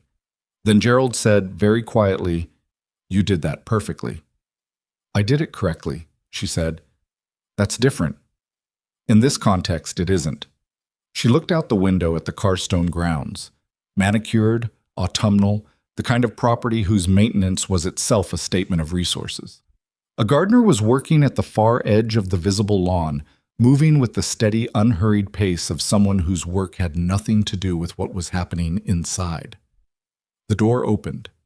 It was Leo. He came in without preamble, closed the door behind him, and looked at Naomi with the expression of a man carrying information he had not decided how to deliver. "What?" she said. "Celeste is requesting a private meeting," Leo said. "With you." Naomi looked at him. "With me," she said. "Not Vincent, not the council. You, specifically." Gerald made a sound that was not quite a word. "Location," Naomi said. "The East Sitting Room. It's monitored. Carstone keeps audio on all secondary rooms during council meetings. She knows this. She requested it specifically." Naomi thought about that for a moment. A monitored room, requested deliberately, which meant that whatever Celeste wanted to say, she wanted it on record, which meant it was either a concession or a play, and the distinction mattered enormously. "Does Vincent know she's requesting this?" "He does." "What does he want me to do?" Leo paused for 1 beat. He said, "It's your decision." She looked at Gerald, who looked back at her with the face of a lawyer who understood the risks and was not going to make this choice for her. She looked back at Leo. 5 minutes, she said. "Gerald comes with me." She asked for Gerald comes, Naomi said, "or I don't go." Leo nodded. 5 minutes. The East Sitting Room was smaller than the anteroom, furnished with the same expensive neutrality as the rest of the venue, 2 sofas facing each other across a low table. Celeste was already there, standing rather than sitting, still in the black she'd worn into the main hall. Her folder was not with her. Her hands were at her sides. Whatever Naomi had expected her face to look like, it did not look like this. The performance was gone, not the person underneath it revealed exactly, but the performance visibly absent, which left a face that was harder to read because it was not doing the work of being readable. Naomi sat on one sofa. Gerald sat beside her. Celeste looked at him for a moment, and then sat across from them without contesting his presence. "I'm not going to apologize," Celeste said. Direct, immediately, the opening of someone who had decided the framing mattered more than the softening. "I didn't expect you to," Naomi said. "I want to tell you something, and I want it to be on record because Leo said the room is monitored, and I want that." She held Naomi's gaze. "The false filing. I knew it was fraudulent. I knew what the trust said. I had someone pull the Halcott records 18 months ago." The room was very still. "You knew the collection was mine," Naomi said. "Yes." "And you filed anyway." "Yes." Naomi looked at her. Why are you telling me this? Celeste was quiet for a moment. Something moved through her face that Naomi could not categorize. Not remorse, not calculation. Something in between those things. Something that had the quality of a person who had been running a very long time and had decided, for reasons she might not fully understand herself, to stop. Because Vincent doesn't know I knew, she said. He thinks I made a mistake. He thinks I was given bad information about the trust status and acted on it. He's been defending that version of events to himself for the last 48 hours because it's easier than the other version. You want him to know, Naomi said. I want it on record, Celeste said. What I did was deliberate, all of it. The filing, the Harrow contact, the trust challenge, all deliberate. I want that on record in this building today, because if it's not, then 20 years from now, the story becomes something else. The story becomes a mistake. And I didn't make a mistake. Her voice had gone flat and specific, the way certain voices went when they had passed through their own emotional weather and come out somewhere harder. I made a plan, and I want the plan on record. Gerald was writing. Naomi could hear the pen. Why? Naomi said, the single word, the simplest question. Because I wanted what he had, Celeste said. Not him, what he had. And you were in the way, not because you were powerful. You weren't, or I thought you weren't, but because you were real. You were the real thing, and I was the other thing, and everyone in every room knew it, and I thought if I could just... She stopped. The sentence did not have a clean end. She did not reach for one. It doesn't matter what I thought. Naomi looked at her across the table. 41 years old, 20 years of marriage, a dead woman's documentation, and the woman sitting across from her who had spent 2 years trying to dismantle what her mother had built. And what she felt, looking at her, was not the rage she had expected. It was something quieter and more complicated, and she did not have time to fully examine it here, in this room, with Gerald's pen and the Carstone monitoring system and 30 minutes of recess ticking down. Is there anything else you want on record? Naomi said. Celeste looked at her hands. No? Then I'm going to go back to the main hall. She stood. Gerald stood. She looked at Celeste one more time, just looked, without the performance of composure she'd been maintaining all morning, just a full human look at another full human person who had done something specific and deliberate and damaging and had chosen, at the end of it, to say so clearly. She did not know what to do with that. There was not a clean category for it. She walked to the door. Naomi? She stopped. Did not turn immediately. Then turned. Celeste was still looking at her hands. The necklace, she said. It was never about the necklace. I know, Naomi said.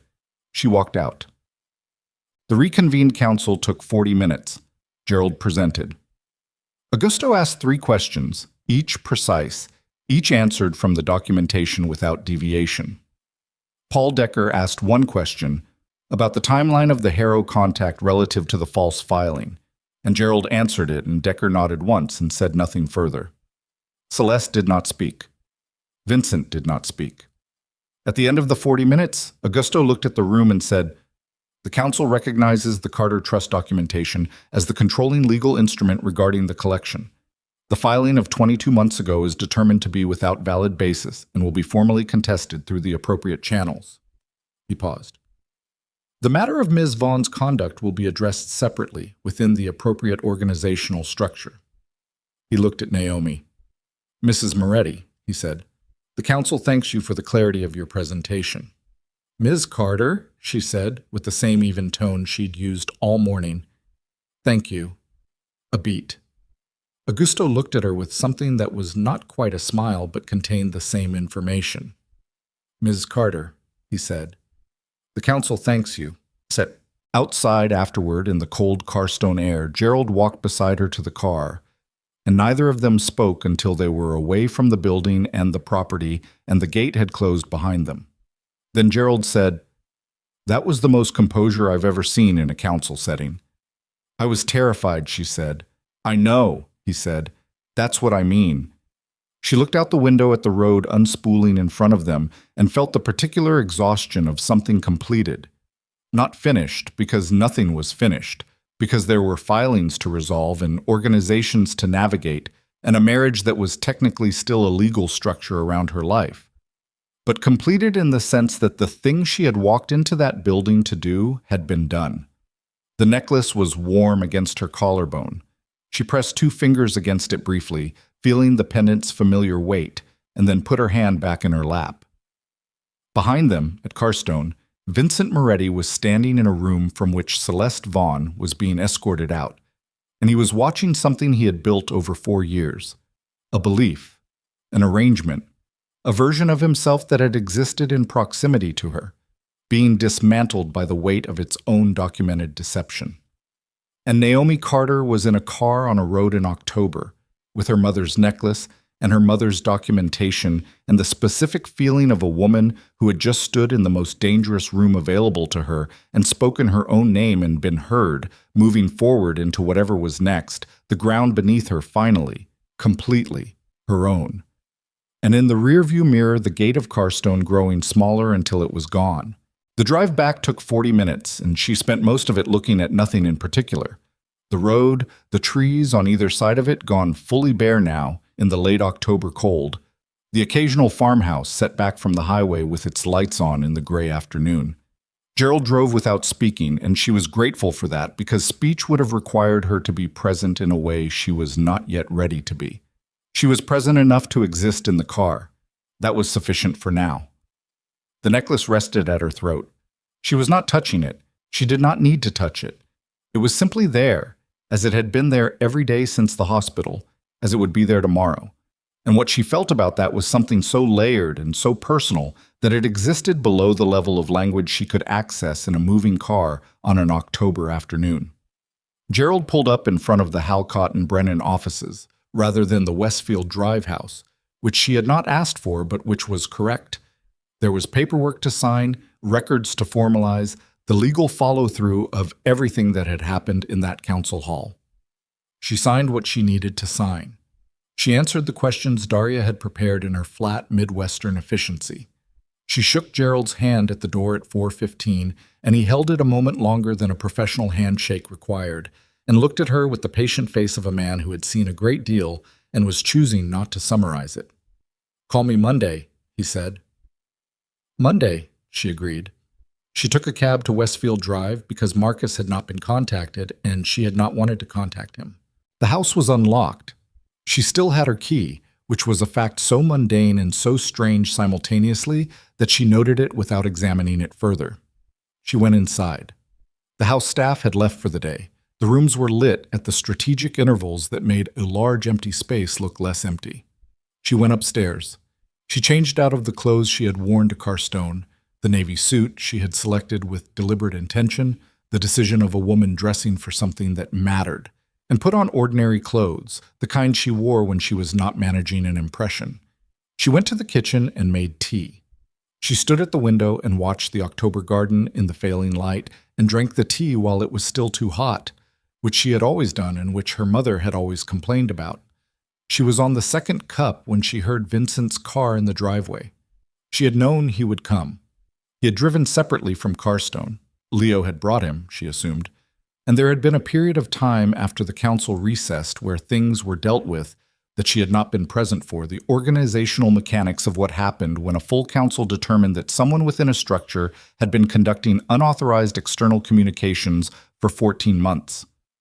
She did not know the specifics of what had happened in that period and understood that she was not intended to. She heard the front door. His footsteps in the corridor. Not Marcus's, not Leo's, his, the particular weight and pace she had known for 20 years. She turned from the window and held her tea with both hands and waited. He appeared in the kitchen doorway. He looked, she thought, like a man who had come through something, not broken. Vincent did not break in any conventional sense. The architecture of him was too dense for that kind of fracture, but altered. The control was still there. It was always there. But underneath it, something had shifted in the same way that foundations shifted when the ground they rested on had changed its nature. He looked at her for a moment from the doorway. "You should sit down," she said. He came in and sat at the kitchen table, and she sat across from him, and neither of them spoke immediately. The kitchen clock made its sound. Outside, the garden was now fully dark, just the shapes of the ornamental trees visible against the slightly lighter sky. "It's done," he said. Not a question. The organizational part, yes, she said. The legal part will take a few more weeks to fully resolve, but the council's determination is clear. He nodded. He was looking at the table in the way he sometimes looked at things that required processing that was not happening quickly. Celeste, he said, is no longer your problem, she said, in any sense. A pause.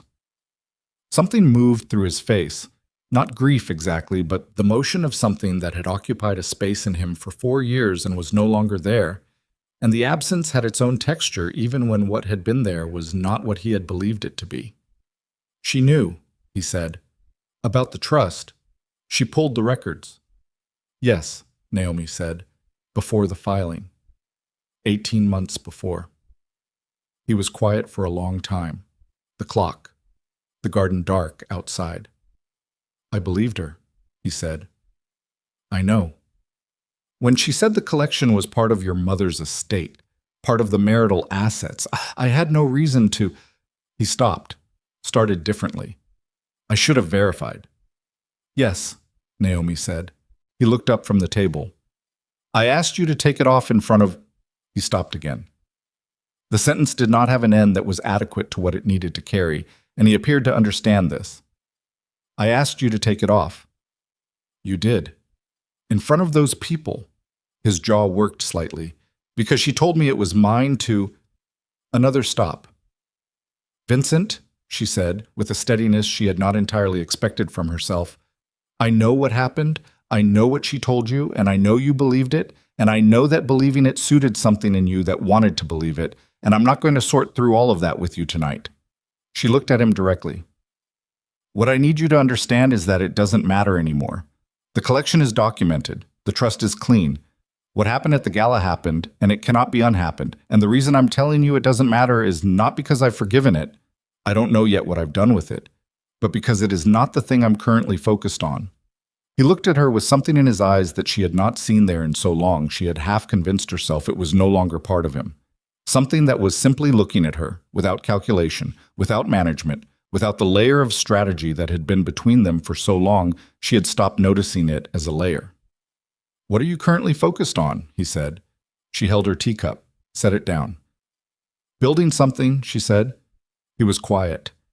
Elaine Mercer's foundation, she said. She offered me a position running the community outreach arm. I've decided to accept it. She looked at him steadily. It starts in January. A long moment. I see. I want you to understand that this is not contingent on anything between us, she said. It's not a condition or a negotiation. It's simply what I'm doing.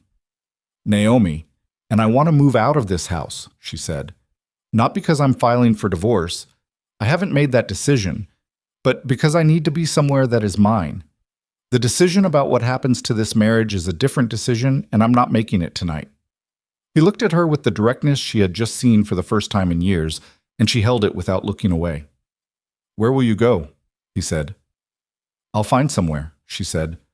That's not your concern right now.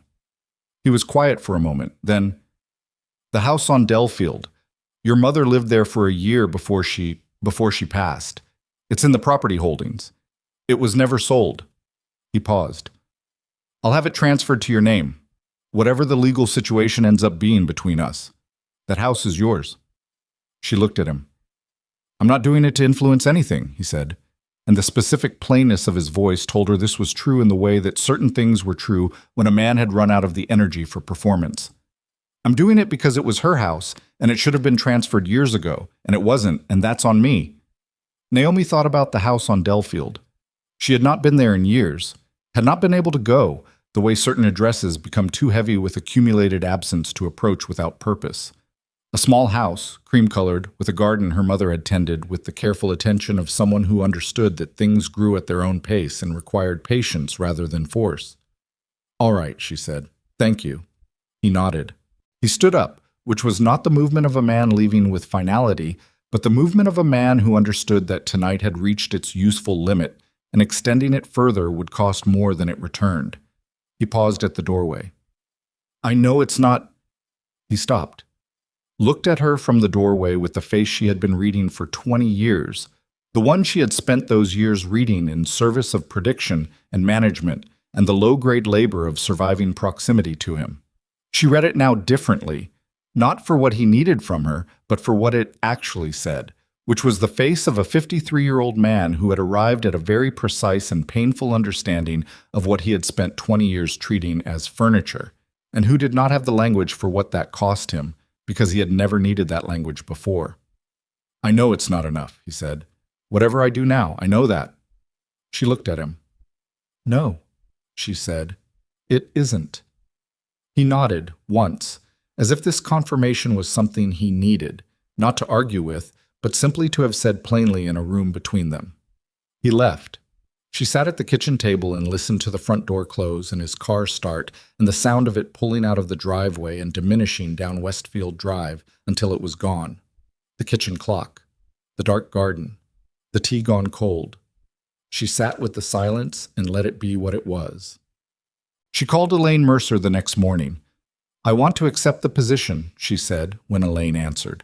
A pause, and then, "Good." No performance of surprise, no excess of enthusiasm, just the word, clean and genuine, the response of a woman who had been waiting without pressure. "When can you come in?" "This week," Naomi said. "Whenever works for you." "Wednesday, 10 o'clock. I'll have the team together." "Wednesday," Naomi said. After she hung up, she sat with the phone in her hand for a moment, looking at the window and the garden beyond it.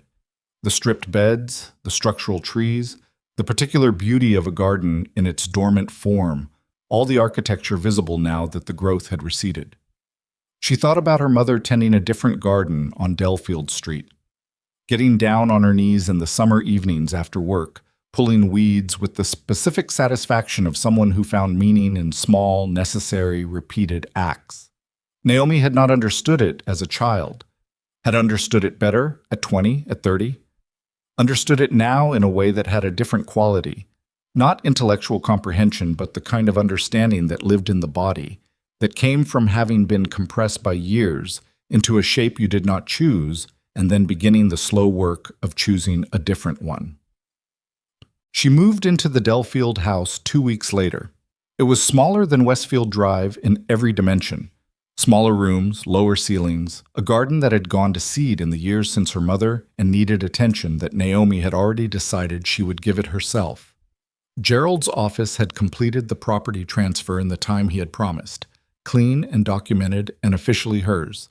She carried her own boxes in from the car on a Saturday morning in early November, which the Westfield Drive staff would have been horrified by, and which she found, box by box, deeply satisfying in a way she was not inclined to examine too closely. She put her mother's jewelry box on the dresser in the bedroom. She unclasped the necklace and set it in the box. Then she sat on the edge of the bed in the room that still smelled faintly of cedar from the old sachets that must have been in the drawers, and looked at the box, and looked at the room, and let herself feel the particular sensation of a space that was simply hers, not managed, not strategic, not maintained for an impression, just a room where she was going to sleep and wake up and begin the days of whatever came next. It was a small sensation and a large one simultaneously. She sat with it for a long time. Frank Caruso called the following week. "Miriam wants to know when you're coming for soup," he said without preamble. "I have a Wednesday free in 2 weeks," she said. "Wednesday it is. Come at noon. She makes enough for the whole street. She'll be glad of a reason." She went, and Miriam Caruso's soup was exactly what it needed to be. Dense, slightly salty, served in bowls that were too large by the standards of anyone who thought meals were primarily about portion control, and absolutely correct by the standards of anyone who understood that food shared in a warm kitchen on a November afternoon was doing work that had nothing to do with calories. Miriam was 72 and stubborn in the specific way Frank had described, and she talked to Naomi as though she had known her for 40 years, which in a lateral sense she had, and she did not ask about Vincent or the gala or the council or any of it, and the 2 hours at the Caruso kitchen table were the most ordinary 2 hours Naomi had spent in longer than she could accurately calculate. Driving home afterward, she rolled the window down for a block despite the cold, just to feel the November air against her face, and allowed herself, for the duration of that block, to feel something she did not immediately name, because naming it felt like it might make it smaller than it was. The foundation work began in January as planned. The team at Mercer Foundation was small, 8 people, all of whom had been doing this long enough to have stripped away the parts of it that were about appearance and gotten to the parts that were about function. Elaine ran the organization with the same directness she'd brought to a coffee table at Margot's, and what she asked of Naomi was not deference or adjustment to an existing structure, but genuine engagement, opinions, assessments, the specific kind of attention that had been Naomi's most consistent quality for her entire adult life, and that she had spent 20 years applying to the project of survival, in a house and a world that were not hers. She was applying it to something different now. The community outreach work required her to be in rooms she had not previously been in. Neighborhood council meetings, library board sessions, conversations with people who ran small organizations on the fraying edges of institutional support, and who looked at Naomi, at first, with the specific skepticism that was owed to anyone arriving from a context of visible wealth. She understood the skepticism and did not argue with it. She showed up, consistently, and listened, which was what she had always been good at, and she did the work that needed doing, which was what she had always been capable of and had not for 20 years been pointed at anything that mattered. By March, she had learned the names of 11 people she genuinely wanted to know. By April, the first initiative she had proposed, a public archive access program connecting 3 underserved neighborhoods to the Foundation's restoration resources, had cleared its preliminary approvals and was moving into implementation.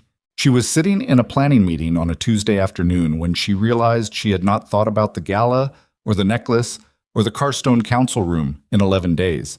She noted this without ceremony and returned her attention to the meeting. The divorce papers were filed in March, not contested.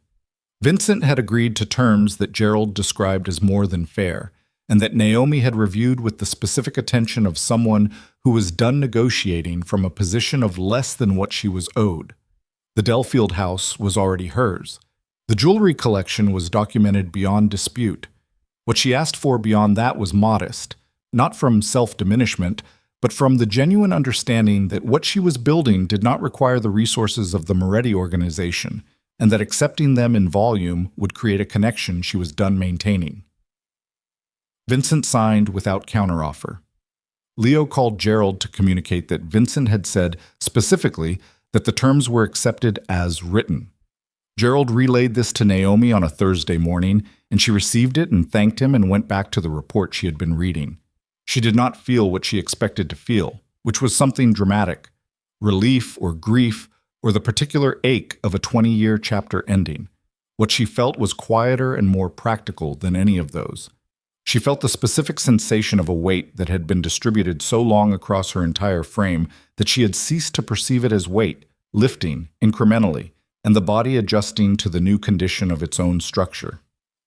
That evening, she took the jewelry box from the dresser and sat on the bed and opened it.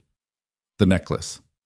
The other pieces, her mother's rings, the bracelet she had worn for decades, a pair of earrings she had bought herself on a trip to New York in her 40s that Naomi remembered as much for the specific light of that afternoon as for the earrings themselves. The envelope her mother had put in the box, now worn at the fold from the number of times Naomi had opened and reread it. She picked up the necklace and held it in her palm. The pendant caught the bedroom lamp. The platinum chain puddled in her hand, warm from the box. She thought about her mother at 7, at 22, at the hospital. She thought about the gala and the navy gown and the specific silence of a room full of powerful people going quiet to hear a single word. She thought about Gerald's conference table and the Carstone estate and Celeste's face when the room's attention had turned in a direction she had not been able to redirect. She thought about the East sitting room and what Celeste had said in it and what she had not said, and the specific complicated thing it was to look at a person who had tried to take everything you had and understand, without forgiving, that they were a full person who had made choices rather than a force of nature that had simply occurred.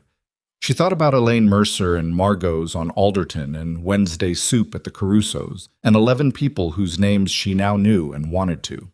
She thought about her mother on her knees in the Delfield garden, in the summer evenings, patient with the pace of things. She clasped the necklace around her throat and stood up and went to the mirror.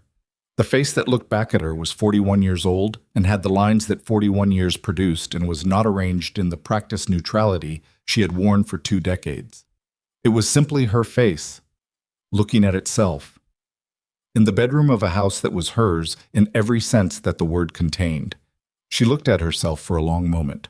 Then she went downstairs and made dinner, actually cooked it the way she had not in years, the practical labor of chopping and timing and the smell of something real filling the small kitchen of the Delfield house, and ate at the kitchen table with a book open beside her plate, the November garden visible through the window, the bare beds and the structural trees, and the particular quiet of a space that was ready for spring without announcing it.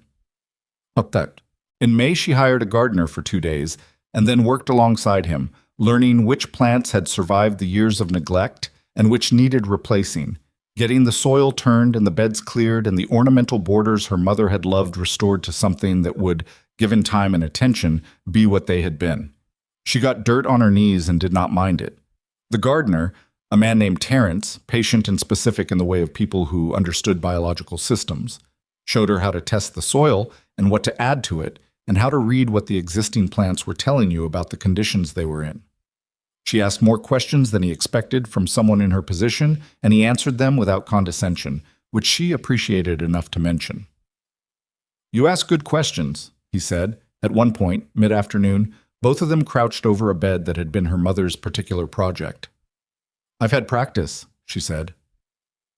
He nodded as though this explained something, and they went back to work. At 4 o'clock, she sat on the back step with a glass of water and looked at what they had done and felt, underneath the muscle ache and the tiredness and the dirt still on her hands, something that she now had a word for. It was not happiness exactly. That was too simple and too single-toned for what it actually was. It was more the particular sensation of existing fully in your own life, in your own body, in your own ground, of having made choices that were genuinely yours and living in their consequences without apology, of being accountable to yourself in the specific way that was only possible when you had stopped managing the impression of yourself for someone else's benefit. It was, she thought, what her mother had felt on her knees in this garden on summer evenings. She hadn't understood it then. She understood it now. In June, Frank Caruso called her to tell her that Vincent had begun the process of restructuring the organization. Quietly, Leo directed, the slow work of separating the legitimate holdings from the structures that had built up around them over 30 years. Frank did not characterize this as reform or penance. He characterized it as pragmatism, which was the only language for it that Vincent would have accepted. The Harrow situation had been resolved through back channels in a way that Frank did not specify, and she did not ask for specifics about. "He's not the same," Frank said. "Not with sorrow, and not with satisfaction, just as a fact." "Neither am I," she said. "No," Frank said, "but yours is better." She laughed, actually laughed, a short, real sound that surprised her slightly, and Frank made the sound of a man who was pleased to have produced it. "Come for soup again," he said. "I will," she said. The Carter Foundation for Community Archives, the initiative she had proposed, expanded now through Elaine's partnership into something larger than the original conception, held its first public event in September, 14 months after the night of the Alderton Grand Gala. It was not a gala. It was a community evening at a neighborhood library in a room that held 200 people and had been freshly restored through the Foundation's resources. The original woodwork cleaned, the lighting updated, the archive collection digitized and made accessible in ways that had not previously existed. The people in the room were neighborhood residents and library staff and local educators and a small number of Foundation supporters, and none of them were wearing Italian suits or carrying the specific gravity of men who moved through rooms expecting the air to change. Naomi stood at the front of the room and gave a short address. Not long, she had no interest in length for its own sake. About what archives were for, about the particular function of preserved records, the way they made the past legible to the present, the way they allowed people to know where they came from with specificity rather than approximation. About her mother, briefly, without sentimentality, a woman who had been meticulous and patient and who had understood, 15 years before Naomi had, that the most important thing you could give someone was documentation of what was real. She did not wear the necklace to the event. She had decided this in the morning, standing at the dresser, and the decision had felt right in a way that didn't require explanation. The necklace was hers. It would always be hers. It did not need to be present at everything to be true. She wore it on ordinary Tuesdays, and on days that felt like they required its specific weight, and on the anniversary of her mother's death, which she marked privately in the Dellfield garden in whatever season it fell, and which she spent in the simple labor of tending something. Tonight she wore it in the way she wore everything now, without performance, without management, without the 20 years of careful arrangement that had preceded the night she had said a single word in a crowded room, and the ground had begun, slowly and without ceremony, to change. She looked out at the 200 people in the restored library room and saw Frank and Miriam Caruso near the back, Miriam in a red coat that suited her entirely, Frank with the expression of a man who had lived long enough to see some things resolve in the right direction and was not going to be sentimental about it, but was not going to pretend he wasn't pleased. She saw Elaine at the side of the room, watching the crowd with the specific attention of someone who built things for other people to inhabit and found her satisfaction in the inhabiting rather than the recognition. She saw Terence near the door, slightly uncertain about whether he belonged, which he did, and she caught his eye and nodded, and he straightened in a way that said he understood. She looked at the room full of people who had nothing to do with Vincent Moretti's world and felt no absence in that. She said what she had to say, and the room listened, and when she was done, they applauded in the genuine warm way of people who had received something rather than witnessed something, and she thanked them and stepped back from the podium and let the evening continue around her. Later, after, when the room had mostly cleared and the staff were tidying, and the night air was coming in through the propped doors at the front of the building, she stood on the library steps and looked at the September street, lit orange in the sodium light. A bus pulling away from the stop at the corner, two kids on bikes navigating the sidewalk with the total confidence of people who knew exactly where they were going. She stood there for a while. The Dellfield garden in its late summer state, which she had been out in that morning. The foundation work in its second year, which was more demanding and more clarifying than the first. The 11 people who were now 37, whose names she knew and whose work she understood, and whose presence in her days was not strategy or management, but simply the fact of other people, real and specific and worth attention. Her mother's handwriting on an envelope. You know what this is? Don't let anyone tell you different. She had known. She had simply needed time to act on the knowing.